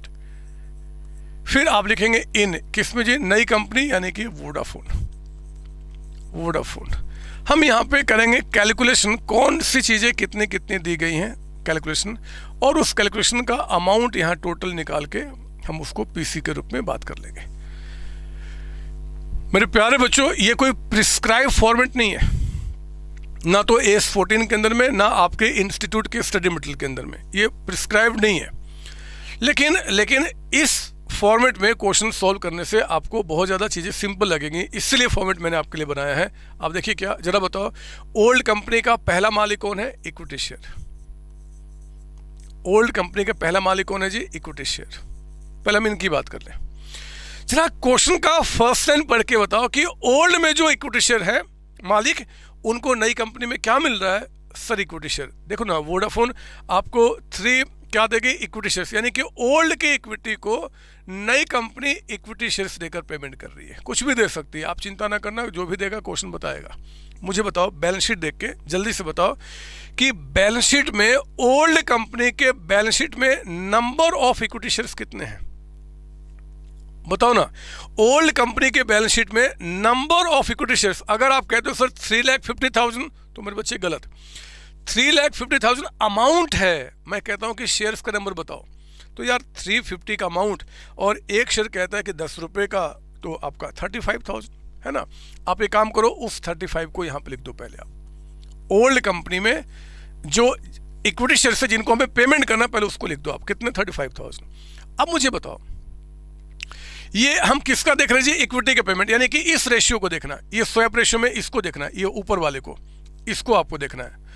ये 35,000 जो है, मुझे ये बताइए कि ये 35,000 किसके शेयर्स हैं, ओल्ड के कि न्यू के। जरा ये बताओ, ये बैलेंस शीट में हज कंपनी के बैलेंस शीट में जो इक्विटी शेयर्स दिख रहा है 35,000, ये ओल्ड कंपनी के इक्विटी शेयर्स हैं कि नई कंपनी के? सर ओल्ड कंपनी के, ओल्ड का बैलेंस शीट है, ओल्ड की इक्विटी है, ओल्ड के मालिक है 35,000। हमें क्या निकालना है कि 35,000 जो ओल्ड में इक्विटी शेयर्स हैं उनको नई कंपनी टोटल कितना पेमेंट कर रही है। तो मेरे बच्चे ये ओल्ड के शेयर्स है ना, ये सर जरा बताओ, ये रेशियो देखना ऊपर वाला, इसमें ओल्ड का रेशियो कौन सा है, 2 या 3? सर 2। तो पता मैं क्या करूंगा, अगर ये ओल्ड के शेयर्स है ना तो ओल्ड के रेशियो से डिवाइड करूंगा। अगर शेयर्स ओल्ड के तो ओल्ड के रेशियो से डिवाइड करूंगा, जिसके शेयर्स उसके रेशियो से डिवाइड करूंगा। और जिस कंपनी में आपको शेयर्स निकालना है, मतलब नई कंपनी में, उसके रेशियो से मल्टीप्लाई करूंगा। ये आपको चौथी 5वीं क्लास में आपके छोटे छोटे प्यारे प्यारे सर ने समझाया होगा कैसे हम निकालते हैं। मैं थोड़ा उसको सिंप्लीफाई कर रहा हूँ स्वैप रेशियो पे। तो मेरे बच्चे, ओल्ड कंपनी में अगर आपके पास 2 शेयर्स हैं तो नई कंपनी 3 शेयर्स देगी। तो ओल्ड में अगर 35,000 शेयर्स है तो बताओ नई कंपनी में कितने शेयर्स आ गए? 35 डिवाइडेड बाय 2 इंटू 3, आपका ये आ गया 52,500। ये आ गया मेरे बच्चे 52,500 शेयर्स। ओहो, अब समझ में आया। पता है क्या है, अगर ओल्ड कंपनी में आपके पास 35,000 शेयर्स है ना तो नई कंपनी अपने 52,500 शेयर्स आपको देने को तैयार है पेमेंट के बदले में। और हाँ, उसने कहा है पॉइंट नंबर 1 में कि देखो जी, हमारा एक शेयर ऐसे तो 10 रुपये का है, मतलब उसकी फेस वैल्यू 10 रुपये है, लेकिन मैं आपको 15, यानी कि मेरी वैल्यू एक शेयर की आज 15 रुपीज़ है। तो ऑब्वियस बात है कि अगर उसके शेयर की वैल्यू आज 15 के हिसाब से तो 15 के रेट से देंगे, यानी कि इतने शेयर्स दे रहा हूँ जी, और एक शेयर की वैल्यू कितनी है? 15 रुपीज़। 10 रुपये का तो फेस वैल्यू है, लेकिन आज उसकी वैल्यू 15 है, तो हम ये तो बोलेंगे 15 रुपये के हिसाब से आपको दिए। तो इंटू आपका 15 कितना आ गया? ये आ गया बच्चे 7,87,500। कोई जल्दबाजी नहीं है, मैं भी यहीं पे हूँ, आप भी यहीं पे हैं। ज़िंदगी अभी बहुत बड़ी आपकी है, बहुत कुछ करना है। 1 मिनट थोड़ा समय मेरे साथ लो ना, इसका मतलब बता रहा हूँ। दिमाग शांत कीजिए, दिमाग शांत कीजिए, सुनिए मेरी बात। इसका मतलब क्या होता है, ओल्ड कंपनी में जो 35,000 इक्विटी शेयर्स हैं उनको कहा गया कि हम आपके बिजनेस को टेक ओवर करते हैं, इसके बदले में हम आपको नई कंपनी की इक्विटी शेयर्स देंगे। और नई कंपनी में कितने शेयर्स देंगे? 52,500। और हमारे एक शेयर की वैल्यू 15 रुपीज़ है, तो मल्टीप्लाइड बाय 15 उसकी वैल्यू निकल के आ गई। कोई डाउट इसके अंदर में? नहीं सर। क्या काम खत्म हो गया? नहीं, अभी तो एक ही मालिक हुआ, दूसरा भी तो मालिक है। क्या नाम है उसका? Preference shares. जरा पॉइंट नंबर 2 पढ़ के बताओ कि ओल्ड कंपनी के प्रेफरेंस शेयर्स को नई कंपनी क्या दे रही है? Preference shares. कुछ भी दे सकते हैं मेरे बच्चे, आपको बिल्कुल चिंता नहीं करना। अभी आगे क्वेश्चन कराऊंगा जहां पे कई चीजें दी जाएंगी। तो क्या फर्क पड़ता है, जो भी कुछ इनको पेमेंट किया जाएगा क्वेश्चन हमेशा आपको बताएगा। बस कसम खा लेना कि ओल्ड कंपनी के सिर्फ मालिक को, मालिक मतलब इक्विटी एंड प्रेफरेंस, तो ओल्ड के प्रेफरेंस को नई कंपनी में क्या मिल रहा है जी? Preference shares. पढ़ के तो हमें यही लगता है ना, ओल्ड के प्रेफरेंस को। जरा जल्दी से बैलेंस शीट देख के बताओ ना कि हज कंपनी के बैलेंस शीट में नंबर ऑफ प्रेफरेंस शेयर्स कितने हैं। नंबर इसलिए बोल रहा हूं क्योंकि रेशियो आपका नंबर का है, 2 शेयर्स के बदले में 3, 1 के बदले में 5, तो नंबर जानना पड़ेगा कि कितने? 55,000। लो, हमने उस 55 को यहां पे लिख दिया। जितने शेयर्स ओल्ड कंपनी के बैलेंस शीट में है वो आपका पहले हमने क्या किया, इसको लिख दिया। अब मुझे बताओ कि ये जो 55,000 शेयर्स जो हमने लिखा, ये ओल्ड के हैं कि न्यू के? सर ओल्ड के। तो बताओ अब इस रेशियो में, क्योंकि अब प्रेफरेंस वालों का हम स्वैप रेशियो देख रहे हैं, इसमें ओल्ड का शेयर कौन सा है? रेशियो कौन सा है? 1, जिसके बराबर उसे डिवाइड करूंगा। जिस कंपनी में आपको शेयर निकालना है उस रेशियो से मैं क्या करूंगा? मल्टीप्लाई करूंगा। मुझे बताओ ये कितने शेयर्स आ गए हैं? तो 55,000 इंटू 5। ऐसे मैं जानता हूं, फिर भी कैलकुलेटर लूंगा ताकि कुछ गलती ना हो जाए। ये आ गया 2,75,000 शेयर्स। मेरे प्यारे बच्चों, नई कंपनी ने कहा कि भैया ओल्ड कंपनी के जो प्रेफरेंस वाले हैं ना, उनको हम प्रेफरेंस देंगे। कितने देंगे? इतने शेयर्स देंगे। और एक शेयर की वैल्यू कितना बता रहा आपको? एक शेयर की वैल्यू कितना बता रहा है प्रेफरेंस का? 10 रुपीज़। तो इंटू 10 आपका। तो मुझे बताओ जरा कि ये आपका कितना निकल के आ गया? ये आ गया 27,50,000 का अमाउंट आपका, वो ना। इसको मल्टीप्लाई किया तो इसको ऐड करो और यही आपका क्या बन जाएगा? पीसी बन जाएगा। कितना हो गया? 35,37,500 रुपीज़ का अमाउंट। खत्म होगी बात। क्या दिक्कत है इसमें? बोलो बोलो, क्या दिक्कत है? ओल्ड कंपनी के इक्विटी को नई कंपनी में इक्विटी, इतने रुपए का, ओल्ड कंपनी के प्रेफरेंस को नई कंपनी में प्रेफरेंस इतने रुपए का, टोटल आपका ये निकल के आया, खत्म हो गई बात, पीसी निकल के आ गया। ये कहते हैं हम नेट पेमेंट मेथड। कोई डाउट इसके अंदर में? नहीं सर। हाँ, मुझे क्लास को अब आगे लेके चलना है,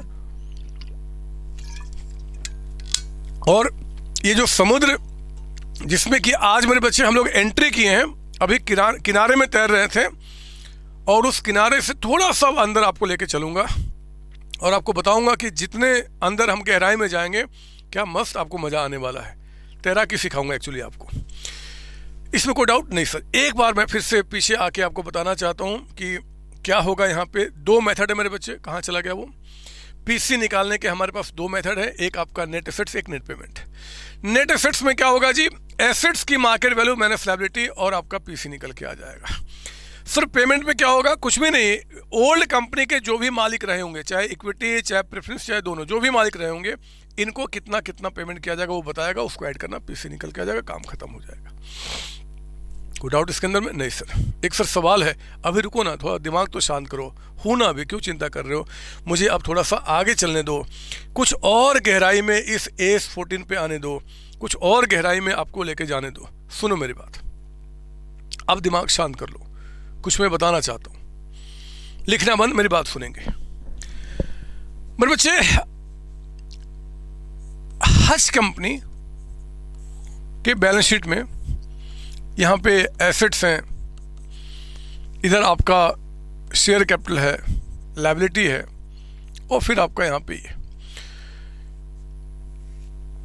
चलो थोड़ा सा और इमेजिनेशन, इनके एसेट्स जो हैं मान लो आपके यहाँ पे 10 लाख रुपए के हैं, शेयर कैपिटल मान लो 4 लाख रुपए का है, लायबिलिटी यहाँ पे 6 लाख रुपए की है, ये टैली कर रहा है।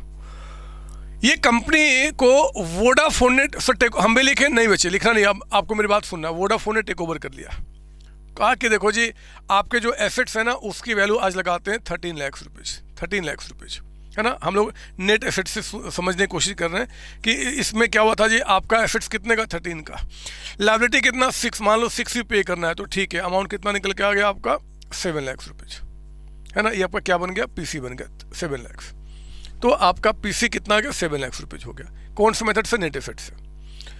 आप मुझे बताओ, इतनी जो हमने पीछे स्टडी कर लिया उसको समझने के बाद कि अगर नेट एसेट्स मेथड से इनका पीसी 7 लाख रुपीज आ रहा है मेरे बच्चे, तो बताइए कि नेट पेमेंट मेथड से जब हम इनको पेमेंट करेंगे तो पेमेंट कितना करेंगे? आप बताइए, क्या पेमेंट 4 लाख होगा कि 7 लाख होगा? सर 7 लाख होगा। अरे जितना आपका पीसी है वही तो पे करेंगे, यानी कि 7 लाख पे किया जाएगा। ये तो कॉमन सेंस है यार, कि जितनी वैल्यू आपकी निकल के आई, मैंने आपको पहले भी बताया था, मैं यहाँ पे क्यों लिख रहा हूँ, मैंने कहा था कि भैया जितनी वैल्यू आपकी निकल के आएगी उतना ही तो पेमेंट किया जाएगा, उतना ही तो पेमेंट करेंगे, है ना। तो ये तो कोई बड़ी बात नहीं है। एसेट्स की वैल्यू बढ़ गई घट गई उसका भी तो घाटा फायदा आपको मिलेगा, और अल्टीमेटली क्या जी, जितना नेट एसेट्स से वैल्यू आएगा उतना ही पेमेंट आपको किया जाएगा, इसमें कोई डाउट ना हो। इन शॉर्ट प्रैक्टिकल लाइफ में आता हूँ। प्रैक्टिकल लाइफ में पता है, प्रैक्टिकल लाइफ में अगर किसी कंपनी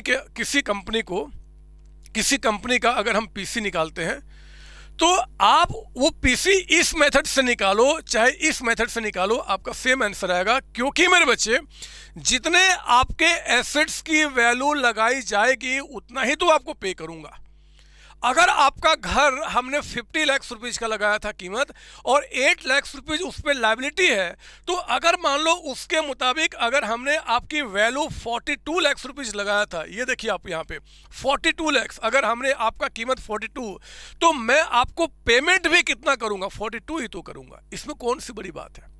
जितना आपका ये वैल्यू आएगा उतना ही तो पेमेंट करूंगा। मेरे कहने का मतलब है कि प्रैक्टिकल लाइफ में आप जो पीसी निकालते हो वो पीसी इस मेथड से निकालो चाहे आप पेमेंट से निकालो, दोनों से आपका सेम निकल के आएगा। प्रैक्टिकल लाइफ में मेरे बच्चे आप पीसी अगर निकालते हो किसी कंपनी का, इस मेथड से निकालो चाहे इससे सेम आएगा, क्योंकि जितना आपका अब पीसी जितनी वैल्यू निकल के आएगी उतना ही पेमेंट किया जाएगा प्रैक्टिकल लाइफ में, एग्जाम में नहीं। क्योंकि एग्जाम में मेरे बच्चे एग्जामिनर का मोटिव आपको प्रैक्टिकल लाइफ में पहुंचाना नहीं होता है, आपके साथ गेम खेलना होगा। पता है एग्जाम में क्या होगा, मैं आपको बताता हूँ। एग्जाम में क्वेश्चन आ गया, मान लो क्वेश्चन आ गया और उस क्वेश्चन में आपको पीसी निकालना है। पॉसिबिलिटी है कि पीसी जब निकालोगे तो इस मेथड से और इस मेथड से आपका सेम आए। पॉसिबिलिटी है कि सेम है, पॉसिबिलिटी है कि दोनों से डिफरेंट आंसर आ जाए। मतलब एग्जाम में जब क्वेश्चन आएगा और इस मेथड से जब पीसी निकालोगे और इस मेथड से पीसी निकालोगे तो दोनों पीसी सेम भी आ सकता है मेरे बच्चे, या फिर आपका डिफरेंट भी आ सकता है, क्योंकि ये रियल लाइफ नहीं है, ये बुकिश नॉलेज है। आपका अकाउंटेंसी का नॉलेज चेक करना ही एग्जामिनर का काम है। अब मेरा सवाल, एग्जाम में क्वेश्चन आ गया, बोलता भैया पीसी निकालो, और पीसी निकालने के लिए मेथड नहीं बता रहा है। और मजे की बात है कि उस क्वेश्चन में पीसी हम दोनों मेथड से निकाल सकते हैं, दोनों मेथड से। मतलब इंफॉर्मेशन आपका इसका भी दिया हुआ है जी और इसका भी दिया हुआ है, स्वैप रेशियो भी दिया हुआ है, साथ ही साथ आपका एसेट्स लायबिलिटी की वैल्यू भी दिया हुआ है। तो अब मुझे ये बताओ कि एग्जाम में क्या हम पीसी दोनों से निकाल देंगे, दोनों मेथड से, या किसी एक से ही निकालेंगे? कॉमन सेंस है कि किसी एक से ही निकालेंगे, क्योंकि मेरे बच्चे पीसी एक ही होगा, उसी एक पीसी से हम आगे अभी ट्रीटमेंट सीखने वाले। एक कंपनी का दो पीसी कैसे हो सकता है? एक ही पीसी होगा, हमें उस पीसी को निकालना होगा। कौन से मेथड से निकालूं? पता है क्या बोलना चाहता हूं मैं? आपको क्वेश्चन नंबर 3 के पास लेके आना चाहता हूं, बुकलेट का क्वेश्चन नंबर 3। देखो मैं आपको क्या बताना चाहता हूं, मैं यहां क्लियर करना चाहता हूं। पढ़ो ना क्वेश्चन नंबर 3 क्या बता रहा है, पढ़ो पढ़ो पढ़ो। बैलेंस शीट कहता है of Ram limited as on 31 December 2021।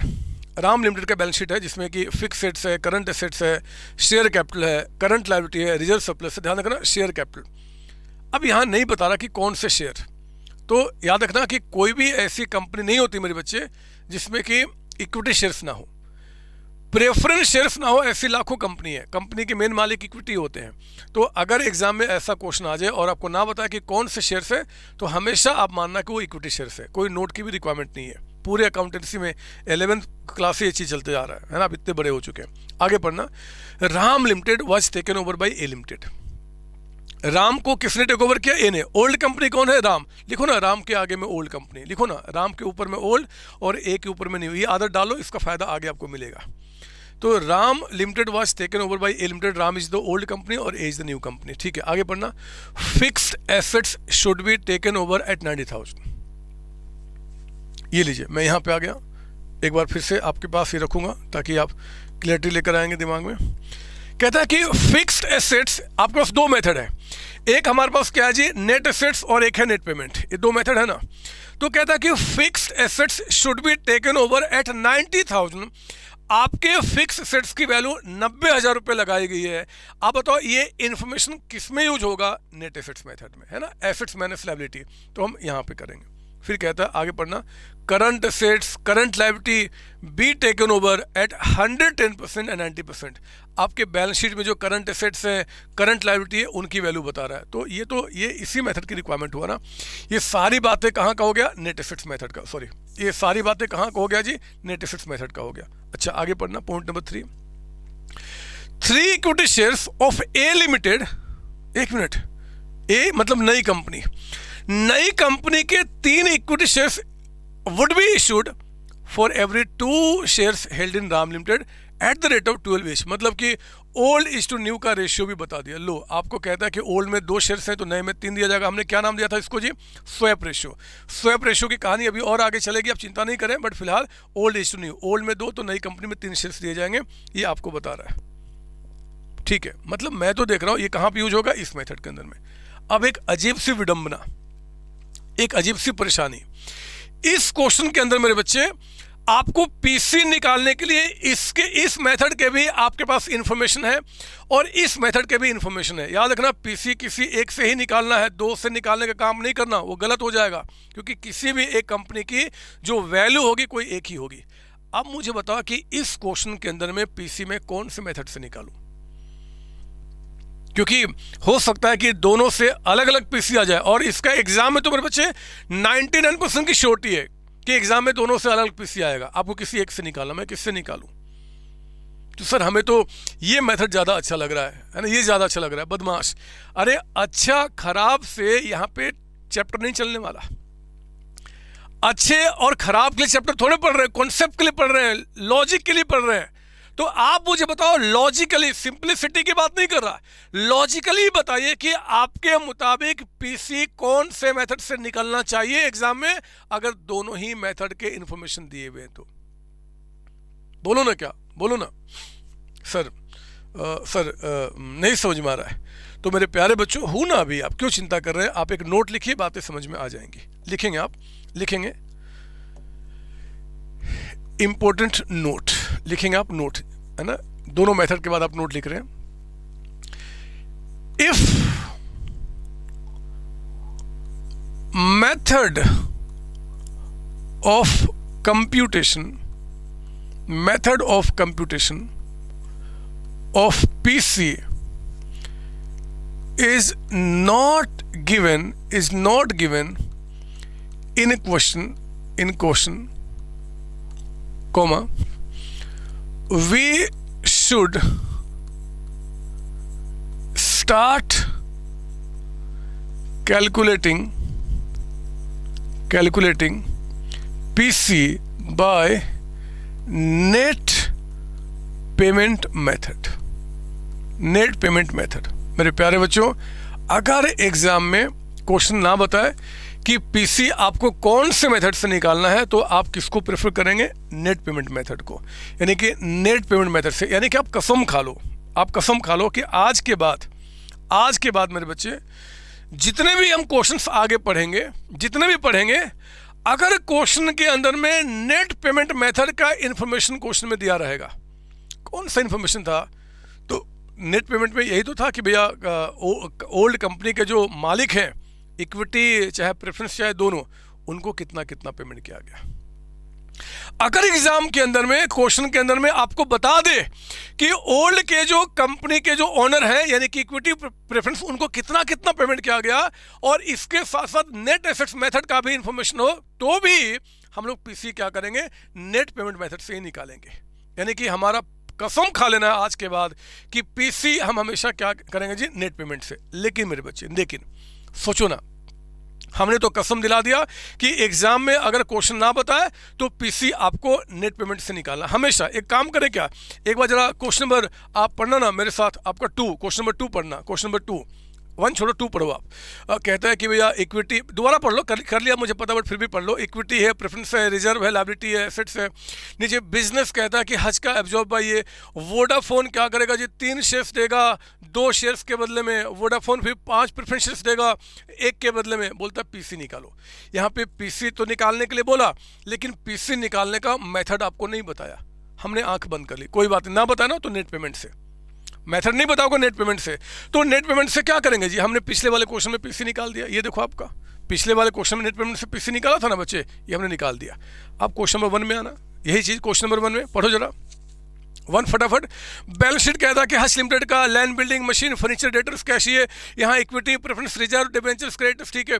Business कहता है कि हज का वाज एब्जॉर्ब बाय वोडाफोन, कहता है कि एसेट्स की वैल्यू इतनी, लायबिलिटी इतना, पीसी निकालो। यहां भी पीसी निकालने का उसने मेथड नहीं बताया। लेकिन मेरे बच्चे, आप मुझे बताओ कि क्या इस क्वेश्चन के अंदर में आप नेट पेमेंट मेथड से आप पीसी निकाल सकते हो? क्या क्वेश्चन नंबर 1 के अंदर में नेट पेमेंट मेथड से, यानी कि इनके जो इक्विटी है, इनके जो प्रेफरेंस है, इनको कितना कितना पेमेंट दिया गया है, क्वेश्चन कहीं बता रहा है क्या? नहीं बता रहा है, नहीं बता रहा मेरे बच्चे। तो आप मुझे बताओ कि अगर नहीं बताएगा तो इस क्वेश्चन में तो हम नेट पेमेंट लगा ही नहीं पाएंगे। बोलो ना हाँ। अगर हमारे पास यहाँ पे क्वेश्चन में आपको ना बताए स्वैप रेशियो की कितना कितना पेमेंट, तो हम तो निकाल ही नहीं सकते। तो फिर क्या करेंगे? फिर मेरी बात यहाँ पे ध्यान सुनेंगे। मैंने क्या बोला जी? If method of computation of PC is not given in question, we should always start calculating PC by net payment method. Full stop, paragraph change करेंगे। But if information about net payment method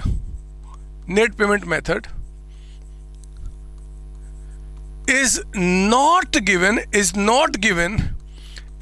given in question, अगर question में इसका information आपके पास नहीं है, comma, then only then only net asset method should be followed. लो, अब मैंने आपको सारी बातें बता दी। यहाँ पे अब सारे सवाल, सारी बातें आपके दिमाग से खत्म हो जानी चाहिए। कहते हैं कि भैया अगर क्वेश्चन में method of computation of PC is not given, अगर method of computation of PC दिया हुआ है कि आपको इस मेथड से निकालना है, तब तो टेंशन ही खत्म है, तब तो उसी को फॉलो करेंगे। मैं लिख दूं यहाँ पे क्या, नोट में ये आपका हो गया A B. if method of computation method of computation of PC is given in question, अगर क्वेश्चन के अंदर में अगर आपको मेथड बता दे कि भैया इससे निकालो, तो कोई टेंशन नहीं है, नो टेंशन, फिर तो कोई टेंशन नहीं है, नो टेंशन। फॉलो इंस्ट्रक्शन, जो मेथड वो बोलेगा हम उस मेथड से क्या करेंगे जी, क्वेश्चन को सॉल्व कर लेंगे। अगर बता दे, झगड़ा तो तब है ना कि जब क्वेश्चन में मेथड ना बताए तो मैं क्या करूं। तो हमने कहा भैया ना बताए तो आप नेट पेमेंट मेथड को फॉलो करना शुरू कीजिए। अगर क्वेश्चन के अंदर में नेट पेमेंट का आपके पास इंफॉर्मेशन नहीं है तो आपको नेट एसेट को फॉलो करना चाहिए। मतलब पहला प्रेफरेंस आपका हमेशा ये रहेगा, फर्स्ट प्रेफरेंस मेरे बच्चे हमेशा आपका ये रहेगा, और ये जो होगा वो आपका हमेशा सेकंड प्रेफरेंस होगा। नेट एसेट्स क्या होगा जी, ये आपका सेकंड प्रेफरेंस होगा ना। सवाल उठता है कि सर ऐसा क्यों, कुछ लॉजिक भी है क्या? बहुत बड़ा लॉजिक है मेरे बच्चे, बहुत बड़ा लॉजिक है। सुनो मैं आपको समझाता हूँ लॉजिक क्या है, ध्यान से सुनना मैं क्या बता रहा हूं। मैं आपकी बात कर लूं क्या, आपकी बात कर लेता हूं। ये देखो आपकी बात, ये आप ही थे ना, मैं आप ही की बात करता हूं। आपकी बिल्डिंग जो है उसकी वैल्यू आज मार्केट में 50 लाख है और उस पर 8 लाख रुपीज की लायबिलिटी है। तो कायदे से मुझे आपको कितना पे करना चाहिए, 42 लाख, कायदे से अगर लॉजिकली देखा जाए तो। लेकिन हमने कहा यार इतना पैसा क्यों छोड़ना, 40 लाख ले लो। अरे छोड़ दोस्त, हो क्या जाता है, आपके सर हूं मैं, दोस्त नहीं आपका सर हूं, आपको मैं पढ़ा रहा हूं, आपको मैं सीए बना रहा हूं, मैं आपको पता नहीं क्या क्या बना रहा हूं। तो आप मैं सर हूं ना, तो छोड़ो ना, 42 नहीं, आप मुझसे 40 ले लो। और आप मेरी बात मान गए कि ठीक है सर, तो बताओ जरा पीसी कितना हुआ, 42 हुआ कि 40 हुआ? 40 हुआ।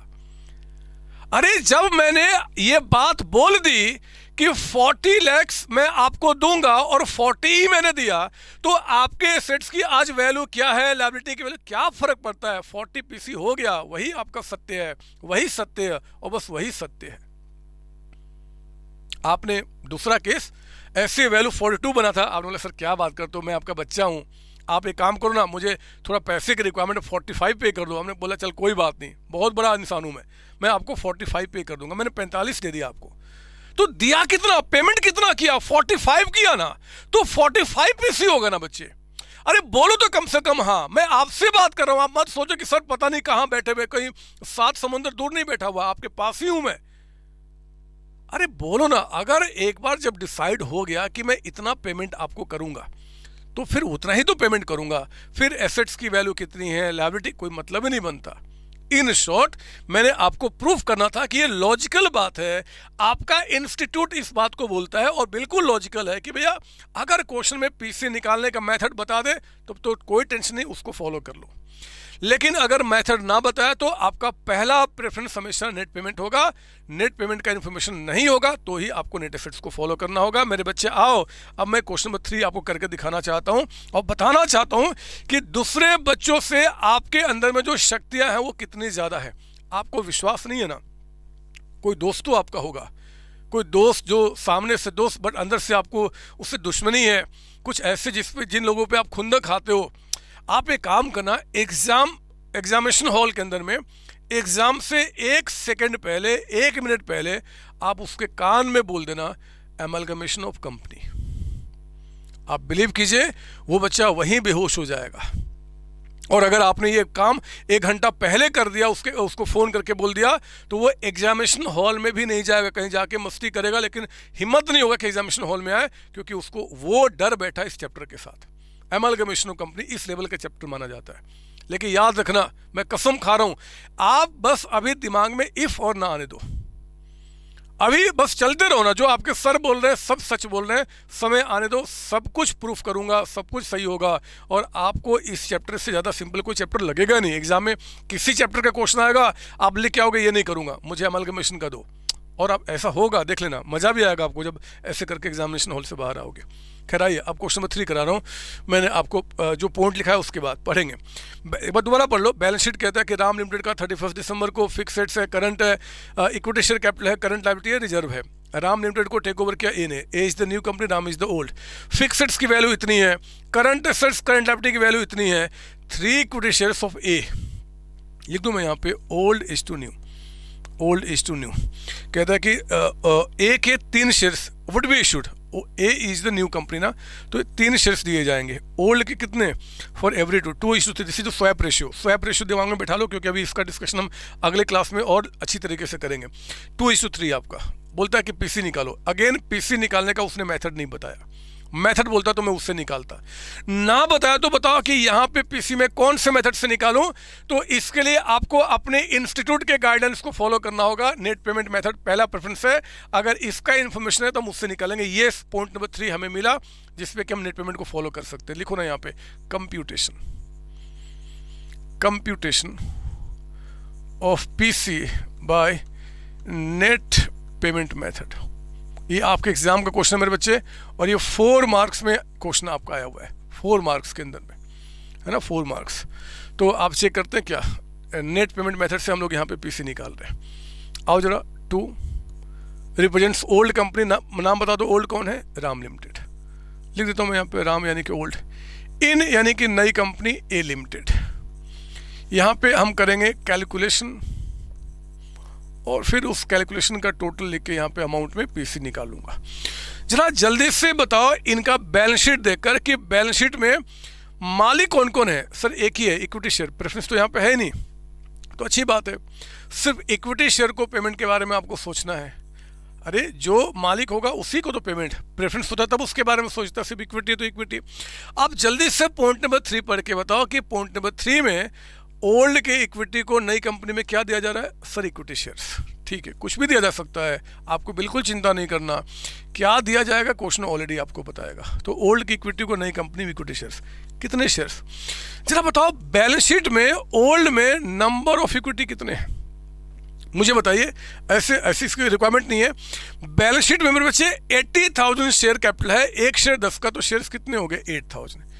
अरे ये 8,000 ओल्ड के शेयर्स हैं कि न्यू के, सर ओल्ड के। ओल्ड का रेशियो 2, जिसके शेयर उसके रेशियो से डिवाइड, जिसमें निकालना उसे मल्टीप्लाई कीजिए यानी कि 3। तो ये कितना आ गया आपका यहाँ पे, ये आ गया 12,000 शेयर्स, 12,000 शेयर्स। पर बच्चे इसका मतलब ये हुआ कि ओल्ड कंपनी में जो शेयर होल्डर्स थे, ओल्ड कंपनी के जो मालिक थे, उनको कहा गया कि हम नई कंपनी में आपको 12,000 शेयर्स देंगे, आप आओ हमारे पास, आपकी कंपनी बेच दो अपना। और एक शेयर की वैल्यू कितना जी, पॉइंट नंबर 3 पढ़ो आप, लास्ट में लिखा हुआ है इंटू 12। नई कंपनी ने कहा कि हमारे एक शेयर कीमत आपका 12 है, तो अमाउंट कितना आ गया, 1,44,000 का अमाउंट।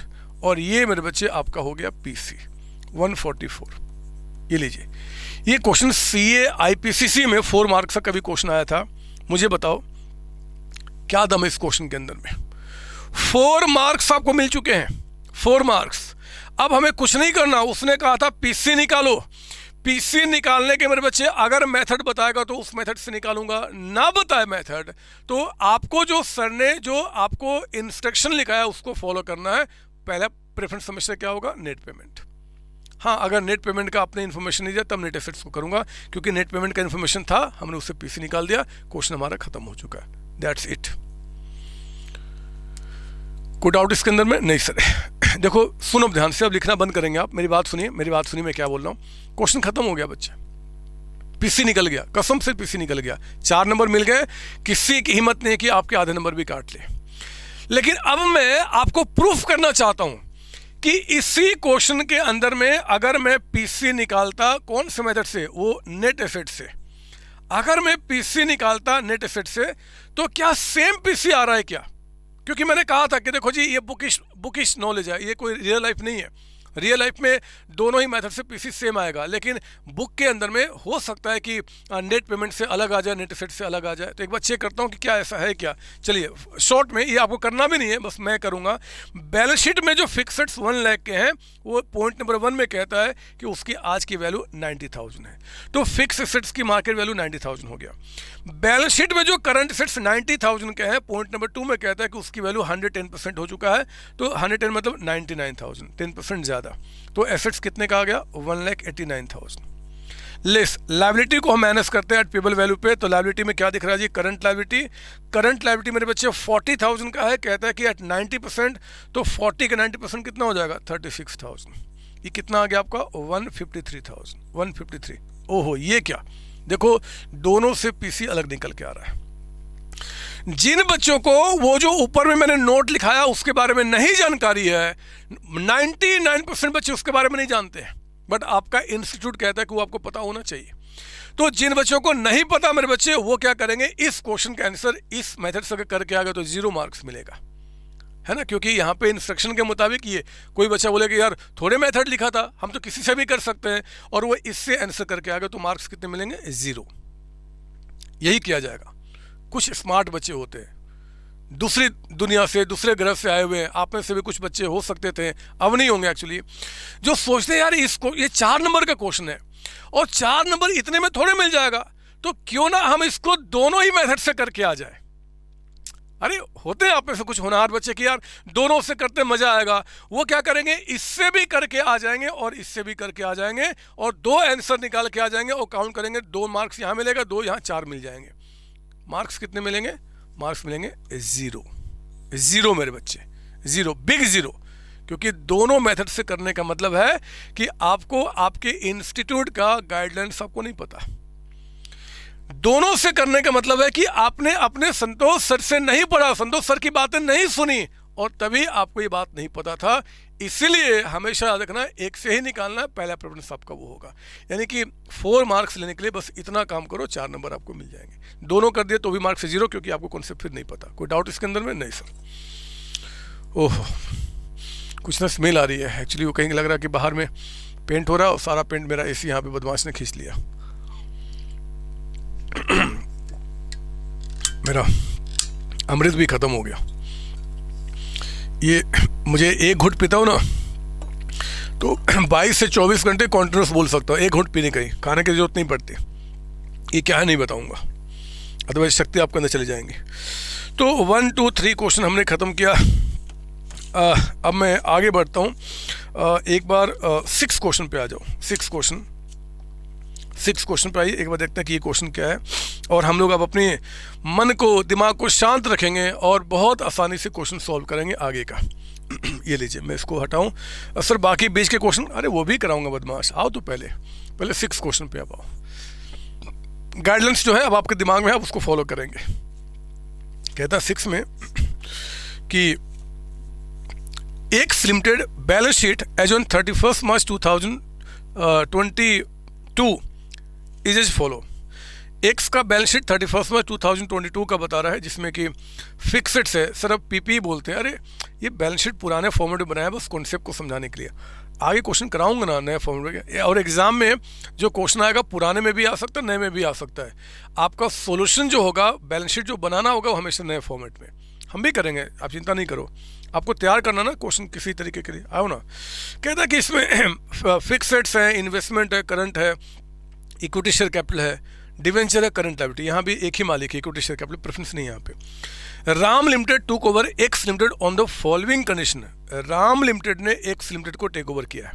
जल्दी से राम के ऊपर लिखो ना यहाँ पे ओल्ड कंपनी, राम के ऊपर लिखेंगे आप यहाँ पे ओल्ड कंपनी, सॉरी माफ कीजिए न्यू कंपनी, और एक्स के ऊपर लिखेंगे ओल्ड कंपनी। राम ने टेक ओवर किया ना नई कंपनी को, तो राम मेरे बच्चे यहाँ पे हो गया आपका नई कंपनी, और एक्स हो गया आपका यहाँ पे ओल्ड कंपनी। लिखो, याद डालना आपको, Ram is the new company. पढ़ेंगे आप यहाँ पे। मैं पॉइंट 1 2 3 4 नहीं पढ़ता, छोड़ दो। लास्ट लाइन क्वेश्चन का पढ़ो। कहता है कि कैलकुलेट पीसी, परचेज कंसिडरेशन निकालना है। मेरे बच्चे पीसी आपको निकालना है, लेकिन पीसी निकालने का क्या आपको मेथड बता रहा है? नहीं बता रहा है। तो यहाँ से हट गए, हम कहाँ चले गए इसमें, कि ना बताया तो क्या करेंगे, पहला प्रेफरेंस मेरा ये मेथड होगा। अगर इसका इंफॉर्मेशन नहीं होगा तो हम नेट एसेट्स को फॉलो करेंगे। देखते हैं अब आगे, पढ़ो जरा, पढ़ो मेरे साथ। पॉइंट 1 पढ़िए मेरे साथ। फिक्सेट्स को रिवैल्यू किया गया 20% अबव द बुक वैल्यू। मुझे बताओ, फिक्सेट्स की वैल्यू आपका 20% अबव द बुक वैल्यू, ये कौन से मेथड में इसको यूज किया जाएगा? नेट एसेट्स या नेट पेमेंट? नेट एसेट्स में, एसेट्स की वैल्यू बता रहा है नेट एसेट्स में। इन्वेस्टमेंट भी कहता है कि टेक ओवर किया गया है बुक वैल्यू पे, ये भी आपका नेट एसेट्स में। अरे नेट पेमेंट में क्या था? मालिक को कितना कितना पेमेंट किया गया, अमाउंट बता दो बदमाश, काम खत्म हो जाएगा। खैर, फिर कहता है नेट करंट एसेट्स वे टेकन ओवर एट इतना, ठीक है। लोन यानी कि जो लायबिलिटी है वो भी नई कंपनी डिस्चार्ज करेगी, वो तो हमेशा अंडरस्टूड होता है। अरे मैंने कहा ना, बिजनेस को टेक ओवर करने का मतलब कि कुछ ना बताया तो एसेट्स भी आपके, लायबिलिटी भी नई कंपनी पे करेगी, वो बता रहा आपको।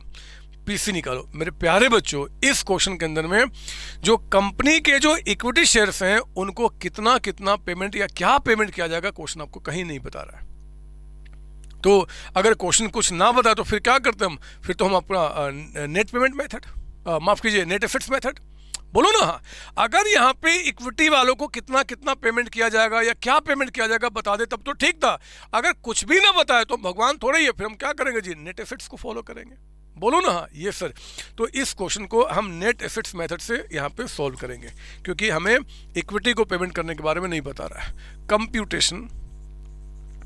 Computation of PC by net assets method, है ना, क्योंकि पेमेंट आपको यहाँ पे बता ही नहीं रहा कि कितना कितना इक्विटी वालों को किया गया है। तो अच्छी बात है।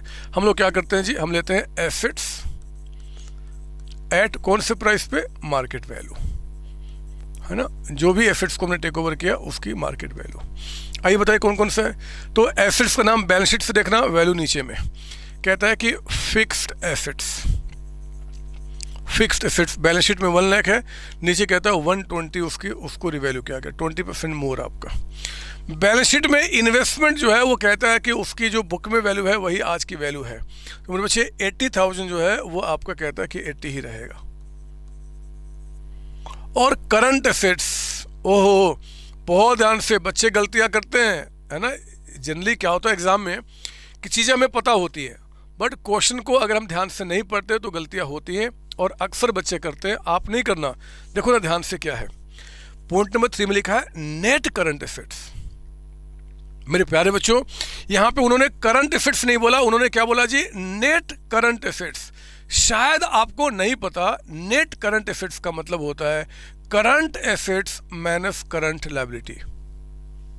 नेट करंट एसेट्स मतलब कि जो आपका करंट एसेट्स है और करंट लायबिलिटी का नेट अमाउंट, उसको बोलते हैं वर्किंग कैपिटल का दूसरा नाम होता है। तो देखो ना, बैलेंस शीट में बचाओ करंट एसेट्स कितने का है? बैलेंस शीट में करंट एसेट्स कितने का है? 120। और बैलेंस शीट में करंट लायबिलिटी कितने का? 50। तो 120 माइनस 50 नेट कितना हो गया? 70,000। 70,000 का सामान कितने में जा रहा है? 80 में। तो हम कितना लिखेंगे? मार्केट वैल्यू, यानी कि 80 में, है ना। तो आपका ये हो गया जी एसेट्स। ये कितने का आ गया? 2,80,000, 280। इसमें से माइनस कीजिए liabilities at payable value. Liabilities at payable value, बताओ लायबिलिटी में कौन सा नाम है? एक तो 9% डिवेंचर है। अब करंट लायबिलिटी नहीं है, क्योंकि करंट लायबिलिटी ऑलरेडी यहाँ पे माइनस करके नेट कर चुके हैं हम लोग। डिवेंचर जो बैलेंस शीट में आपका 1 लाख का है वो नीचे में नहीं बता रहा कि कितना पेमेंट किया जाएगा, सिर्फ फोर्थ में कहता है कि लोन नई कंपनी डिस्चार्ज करेगी, बट कितना करेगी? तो हम मानेंगे वही जितना बुक में है, यानी कि 1 लाख रुपीज़ का अमाउंट आपका। और इस तरीके से मेरे बच्चे पीसी आपको कितना निकल के आ गया? 1,80,000 हो गया पीसी। क्या दिक्कत है? क्यों आप नहीं कर पाएंगे? ऐसे ऐसे क्वेश्चन आएंगे तो आप, यानी कि मेरे बच्चे क्यों नहीं कर पाएंगे? कहीं कोई लॉजिक नहीं है सर। सचमुच में शक्तियाँ हमारे अंदर आ रही सर।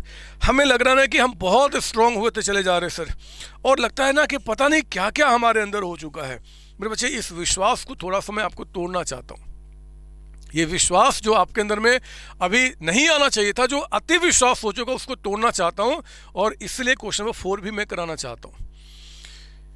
जब तक ये चैप्टर खत्म नहीं हो जाएगा तब तक अभी आपका कॉन्सेप्ट पूरा नहीं हुआ है। और बिलीव कीजिए, चैप्टर एंड करते करते मुझे 13-14 क्लासेज आपके साथ गुजारने हैं। ये 13-14 क्लासेज गुजरने के बाद क्या क्या शक्तियाँ आपके अंदर आएंगी, क्या क्या कॉन्सेप्ट आपके होंगे, आप उसका यकीन भी नहीं कर सकते हैं। एग्ज़ाम आपको खेल खेलना है, मैं तो वही करना चाहता हूँ और सिर्फ वही करना चाहता हूँ आपके लिए। चलिए मैं आपको यहाँ पे अब करा रहा हूँ कौन सा जी क्वेश्चन सॉल्यूशन कर रहे हैं। अब यहाँ पे क्वेश्चन नंबर 4 का मेरे बच्चे, आओ ना, देखो थोड़ा सा अच्छा क्वेश्चन है, थोड़ा सा ट्रिकी है और प्यारा क्वेश्चन है। ये CA IPCC में, मतलब जो CA इंटरवल है उसका आपका 4 मार्क्स का क्वेश्चन ऑलरेडी आया हुआ एग्जाम में। तो एक बार चेक करते हैं क्या बताता है, पढ़ेंगे आप। इक्विटी शेयर कैपिटल बहुत ध्यान से पढ़ेंगे, अभी आंसर दिमाग में मत सोचना मैं हूँ अभी, क्योंकि हर एक क्वेश्चन में कुछ नए पॉइंट्स आएंगे, उनको मैं अभी आगे सिखाऊंगा। पहले पढ़िए। इक्विटी शेयर कैपिटल कहता है कि 90,000 शेयर से ऑफ ₹10 ईच 9 लाख का अमाउंट, तो 90 × 10 9 लाख ही होगा। प्रेफरेंस शेयर कैपिटल कहता है कि 50,000 शेयर से 10 ईच 8 पेड अप, मतलब शेयर्स 50,000 है, ऐसे एक शेयर 10 रुपये का है, बट अभी तक हम लोगों ने पब्लिक से 8 रुपीज़ ही लिया है, तो 50 × 8 4 लाख का अमाउंट। फिर कहता है this company was taken over by Ram limited, इसको राम लिमिटेड ने टेक ओवर कर लिया, तो Ram is the new company. बोलो हाँ, यस सर। कहता है कि 3 equity shares would be issued for every 7 equity shares held. ओहो, old is to new, swap ratio बता रहा है कि ओल्ड कंपनी में 7 अगर हैं तो नई कंपनी में कितना 3 दिया जाएगा, 3 वुड बी इशूड दिया जाएगा 7 के बदले में एट द रेट ऑफ 15, ठीक है। अरे कहता है कि 5 rupees per share be given in cash to equity share holder. कहता है कि जो ओल्ड कंपनी की इक्विटी है ना, उनको कैश भी दिया जाएगा। तो परेशानी थोड़ी है, मैंने तो कहा था आपको बिल्कुल चिंता नहीं करना। ये देखिए मैं एक बार दिखा दूँ आपको कि मेरे बच्चे, मैंने कहा था आपको कि कुछ भी दे सकते हैं, इनको कुछ भी कैश भी दे सकते हैं, डिवेंचर कुछ भी दे सकते हैं, और मैंने ये भी कहा था कि जो भी कुछ जितना जितना दिया जाएगा क्वेश्चन साफ साफ आपको बताएगा, आपको परेशानी थोड़ी ही है। तो ठीक है जी, वो कहता है कि आपको यहाँ पे इक्विटी दिया जाएगा, सॉरी कैश, तो कैश भी ठीक है, आगे पढ़ना। फिर कहता है कि the preference shares holder to get 7 preference shares of new company, नई कंपनी में 7 प्रेफरेंस शेयर्स मिलेंगे for every 5 preference shares held, old में 5 के बदले में। बोलता कि बताओ पीसी, अगेन मेथड नहीं बताया, लेकिन मुझे विश्वास है कि आप जान चुके हैं कि यहाँ पे नेट पेमेंट मेथड ही लगेगा, पहला प्रेफरेंस हमारा, क्योंकि जो कंपनी में 2 मालिक हैं जी, इक्विटी एंड प्रेफरेंस, उनको कितना कितना क्या क्या पेमेंट किया जाएगा क्वेश्चन आपको यहाँ पे बता रहा है। Will start solving question by net payment method. लिखो ना यहाँ पे computation of PC by net payment method, है ना। हम इस मेथड से क्वेश्चन को सॉल्व कर रहे हैं आपका। तो अब क्या करेंगे, 2 रिप्रेजेंट्स ओल्ड कंपनी, बताओ ओल्ड का नाम क्या है, नाम नहीं बता रहा तो मैं इसको लिख दूंगा ब्रैकेट में ओल्ड। इन बताओ नई कंपनी का नाम क्या है, या तो न्यू कंपनी लिखो या लिख दो राम लिमिटेड, ठीक है। मैं यहाँ कैलकुलेशन करूंगा जी, और फिर यहाँ पे आपका अमाउंट निकालूंगा। ओल्ड में बताओ मालिक का नाम क्या है, इक्विटी शेयर्स, पहला मालिक। नई कंपनी में क्या मिला, 0.1 पढ़ के बना, 0.1 नहीं मतलब नीचे से 4th लाइन, इक्विटी शेयर्स।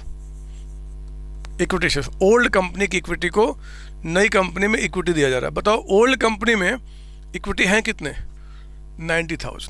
देखो ना फर्स्ट लाइन 90,000, इक्विटी की बात उठ रही है, ये इक्विटी का रेशियो था और ये प्रेफरेंस वालों का रेशियो है। तो इसको देखेंगे आप, ओल्ड का मेरे बच्चे इक्विटी है, ओल्ड का रेशियो बताइए 7 से डिवाइड, नई कंपनी में यानी कि 3 से आप मल्टीप्लाई करेंगे, है ना। ओल्ड के 7 शेयर्स के बदले में नई कंपनी में 3, तो 90 के बदले में कितना, ये देखो क्या निकल के आ रहा है, 90,000 डिवाइडेड बाई 7 × 3 आपका। ओहो, ये क्या जो आ रहा ना बच्चे, मैं यहाँ लिख रहा हूँ, ये आ रहा है आपका 3857.1.42857 समथिंग, आपको ये निकल गया, फ्रैक्शन में आ गया। अब मैं क्या करूं, आप मुझे बताओ, ये फ्रैक्शन में आ गया, मतलब ओल्ड कंपनी में अगर 7 शेयर्स हैं तो नई कंपनी में 3 शेयर्स दिए जाएंगे। जब हमने इसको कंप्यूट किया कि 90,000 के बदले में कितने शेयर्स, तो इतने शेयर्स आ गए फ्रैक्शन में। अब मैं क्या करूं, क्या मैं इसको राउंडिंग ऑफ करके 38571 कर दूं, या राउंडिंग ऑफ करके 38572 कर दूं, या क्या करूं? ध्यान से मेरी बात सुनेंगे। बच्चे अक्सर इसको राउंडिंग अप करते हैं, बट आपको करना नहीं। पता क्या होगा ऐसे केस में, जब ये आपका फ्रैक्शन में आ जाए बच्चे, इसमें जो कंप्लीट नंबर आएंगे ना, कंप्लीट नंबर, इसको ये तो आप इक्विटी शेयर्स में पेमेंट कर दो, और जो फ्रैक्शन आएगा, क्योंकि फ्रैक्शन में shares can not be issued, shares आधा या टुकड़ा नहीं होता, 1 2 3 होता बच्चे, तो ये फ्रैक्शन वाला पार्ट ना आपको कैश में पेमेंट करना पड़ेगा हमेशा। इसी क्वेश्चन में बात नहीं कर रहा हूँ, आगे भी कई सारे क्वेश्चन आएंगे जहाँ पे यहाँ पे कुछ फ्रैक्शन में आ जाएगा, तो fraction part will be paid in cash and the total part will be paid by issue of equity shares. कोई डाउट इसके अंदर में? नहीं सर। तो ये हमेशा याद रखेंगे। तो पता मैं क्या करूँगा, यहाँ पे यही लिख दूंगा मैं, क्या था, 3857.4285 इतना ले लेते हैं, और कहेंगे कि भैया इक्विटी शेयर्स को, इक्विटी शेयर्स मिलेगा, कितना मिलेगा, तो यहाँ पर दिखा देंगे 38,571 इंटू, बताओ नई कंपनी में एक शेयर की वैल्यू 15 के हिसाब से, इंटू 15 आपका, तो ये अमाउंट कितना निकल के आ गया, 38,571 इंटू आपका 15, ये आ गया आपका 5,78,565 का अमाउंट, ये हो गया। और बच्चे जो फ्रैक्शन आया था ना, वो दिखाइए कैश पेमेंट करते हुए, कितना था जी, 0.4285, इतना भी काफ़ी, इतना लिख दीजिए, पूरा भी लिख सकते हो, मल्टीप्लाइड बाय, अगर मैं आपको एक शेयर देता हूं तो 15 का है, अगर मुझे फ्रैक्शन का पेमेंट कैश में करना तो उसी के हिसाब से करूंगा, तो आप 15 इंटू 0.4285, ये आ गया आपका 6.43, राउंडिंग अप में 6.43, आप चाहो तो 6 रुपीज़ भी लिख सकते हो, राउंडिंग अप में कोई दिक्कत नहीं है, मैंने पूरा लिख दिया पैसे के साथ कि 6 रुपीज़ 43 पैसे आपको कैश में दिए जाएंगे, क्योंकि ये एक्चुअली ट्रांसफरिंग, बैंक ट्रांसफरिंग होता है, तो बैंक में फ्रैक्शन में भी ट्रांसफर कर सकते हो, बट आपको चिंता नहीं करना, अगर आप सिर्फ 6 रुपीज़ लिखोगे तब भी कोई दिक्कत नहीं है, पूरे मार्क्स मिलेंगे, ठीक है ना। तो इक्विटी को इक्विटी, इक्विटी को कैश मिला आपका जी, ये पॉइंट नंबर 1 था। पॉइंट 1 की ओल्ड कंपनी को के 7 के बदले में नई कंपनी 3 देगी, पर बच्चे फिर से इक्विटी को कैश दिया जा रहा है, इक्विटी को कैश, और क्या बता रहा है, कहता है कि 5 rupees per share given in cash to the equity share holder. Old company में जितने भी इक्विटी, उनको कहा भैया हम 5-5 रुपये कैश भी आपको देंगे, तो बताओ ओल्ड कंपनी में इक्विटी है कितने, 90,000, उन्हीं को तो दिया जाएगा, हम उन्हीं को तो पेमेंट कर रहे हैं, यानी कि 90,000 शेयर्स पे 5 रुपीज़ के हिसाब से 4,50,000 का हमने यहाँ पे क्या किया जी, कैश पेमेंट भी किया। बहुत ध्यान से मेरी बात सुनना, ये कैश पेमेंट क्यों किया, बिकॉज ऑफ फ्रैक्शन। ये कैश पेमेंट क्यों किया, बिकॉज ऑफ फ्रैक्शन। अगर ये फ्रैक्शन में नहीं आता तो फिर ये पेमेंट नहीं होता, अगर है तो ठीक है। ये कैश पेमेंट क्यों किया, बिकॉज ऑफ एग्रीमेंट। एग्रीमेंट ये कि 5 रुपये पर शेयर कैश आपको दिया जाएगा, कोई डाउट थोड़े है। और ये सारे पेमेंट, ये पेमेंट चाहिए, पेमेंट चाहिए, पेमेंट किसको हो रहा है, इक्विटी वालों को हो रहा है, इक्विटी वालों कर रहे हैं, है ना। अभी तो बात सारी इक्विटी की हुई ना, अब हम बात करते हैं प्रेफरेंस वालों को, कि ओल्ड कंपनी में जो सेकंड मालिक है प्रेफरेंस शेयर्स, उनको नई कंपनी में क्या मिलेगा जी, प्रेफरेंस शेयर्स, है ना। प्रेफरेंस को, सर प्रेफरेंस को हमेशा प्रेफरेंस ही मिलेगा क्या, नहीं बच्चे, ऐसा जरूरी नहीं है, अभी क्वेश्चन कराऊंगा। प्रेफरेंस को कैश में पेमेंट कर देंगे, प्रेफरेंस को भी इक्विटी दे देंगे, प्रेफरेंस को डिवेंचर कुछ भी दे सकते हैं, इनको भी कैश में दे सकते हैं, इनको भी प्रेफरेंस कुछ भी दे सकते हैं। वो क्वेश्चन बताएगा आपको, बिल्कुल चिंता नहीं करना है, कौन से शेयर होल्डर को क्या पेमेंट किया जाएगा, सारी बातें आपको क्वेश्चन बताएगा, आप बिल्कुल चिंता ना करें। तो प्रेफरेंस को हम क्या करेंगे, प्रेफरेंस पे करेंगे, कितना करेंगे, आओ ना, रेशियो हमने लिख दिया 5:7। बताओ बैलेंस शीट में, मतलब क्वेश्चन में ओल्ड कंपनी के बैलेंस शीट में प्रेफरेंस शेयर्स कितने हैं, 50,000। सर एक मिनट, अभी नहीं, अभी पहले मेरी बात सुनो, आपकी बात नहीं सुनो अभी। ओल्ड कंपनी बताओ प्रेफरेंस शेयर्स कितने, नंबर पूछा मैंने, नंबर तो आपको 50,000 है। सर कुछ पेडअप लिखा है, अरे बदमाश बोला ना, मैं मत देखो, आप कहोगे नंबर बताओ कितना, 50,000। रेशियो देखो यहाँ पे, ओल्ड का रेशियो कितना, 5, तो 50 को डिवाइड बाई 5 मल्टीप्लाइड बाई 7, कितना आ गया आपका, 70,000 शेयर्स। नई कंपनी 70,000 प्रेफरेंस शेयर्स आपको दे रही है, और एक शेयर की वैल्यू कहता है कि देखो ना, तो नीचे से second last line, preference share holder to get 7 preference shares of new company at the rate of 15 आपका इंटू 15, तो ये आ गया आपका 10,50,000, ये आ गया आपका 10,50,000। तो अमाउंट जो आपका आ गया, दिस योर पीसी, बताइए कितना आ गया, चेक करो, 5,78,565 प्लस आपका 6.43 प्लस आपका 450 प्लस आपका 10,50,000, ये आगे बचे आपका 20,78,565 571.43 का amount and this is the amount of PC. आपका क्वेश्चन कंप्लीट है, आपको पूरे मार्क्स मिल रहे हैं, किसी की हिम्मत नहीं है कि आधा नंबर भी आपका काट ले। अब प्लीज़ कॉपी करें, एक सवाल आपके दिमाग में चल रहा है, मैं उस सवाल को पहले ख़त्म कर लूँ, उसके बाद आज की क्लास ख़त्म करेंगे और अभी बहुत सारी बातें अगली क्लास में। पहले देखिए आपको सवाल क्या है। सवाल है कि सर ये क्या किया आपने, ये क्या, ये तो ठीक है सर, ये क्या किया। अरे क्वेश्चन में लिखा है कि प्रेफरेंस शेयर्स 50,000 तो हैं, एक शेयर 10 रुपये का कहता है कि 8 पेड अप है, 8 पेड अप है। आपने सर उसको क्यों कंसिडर नहीं किया? तो मेरे प्यारे बच्चों, अगर आपको समझाना है मुझे क्यों कंसिडर नहीं किया, तो एक बार फिर से मुझे ओल्ड ईस्ट न्यू का यहाँ पे प्रेफरेंस शेयर्स वालों का रेशियो क्या था वो लिखना पड़ेगा। क्या रेशियो था? 5:7। अब बातें अपने आप क्लियर हो गई। आप मुझे बताओ, ये 5 क्या है, ये 7 क्या है? ये था कि ओल्ड कंपनी में अगर 5 प्रेफरेंस शेयर्स हैं, नंबर की बात थी कि अगर ओल्ड कंपनी में 5 प्रेफरेंस शेयर्स है, हमने पेड अप की बात नहीं की थी कि पेड अप कितना हो कितना नहीं। अगर 5 शेयर्स है तो नई कंपनी आपको 7 शेयर्स देने को तैयार है। ओल्ड में 5 तो नए में 7, अगर ओल्ड में 50 तो नए में कितना हमने निकाल दिया। इसके बाद वो ओल्ड कंपनी का प्रेफरेंस शेयर्स का पेड अप वैल्यू 5 रुपये, 10 रुपये, 8 रुपीज़, 7, हमें क्या फ़र्क पड़ता है। रेशियो जो था बच्चे, जो स्वैप रेशियो है वो नंबर के बदले में नंबर है। ओल्ड में कितने शेयर्स तो नई में कितने शेयर्स, ये बात था।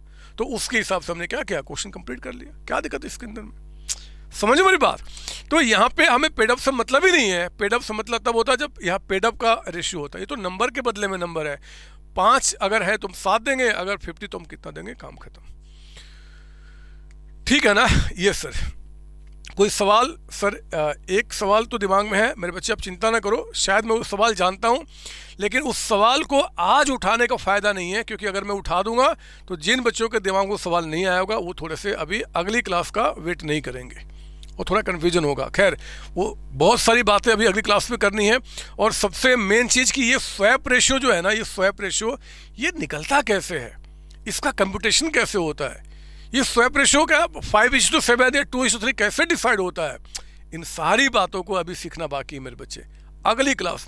अगली क्लास में इसके अभी इन डेप्थ कॉन्सेप्ट में एंट्री करूंगा। और बिलीव कीजिए, अगली क्लास के बाद अभी आप इतने मस्त होने वाले हैं कि क्या बताऊं मैं आपको। चलिए आज यहीं पर रुकते हैं, अगली क्लास में मिलते हैं। इसके आगे कंटिन्यू करने के लिए, इसी के आगे कंटिन्यू करने के लिए आप सबको, मेरे प्यारे बच्चों को bye bye tata, bye bye tata, bye bye tata. Thank you बच्चों, थैंक यू जी, थैंक यू।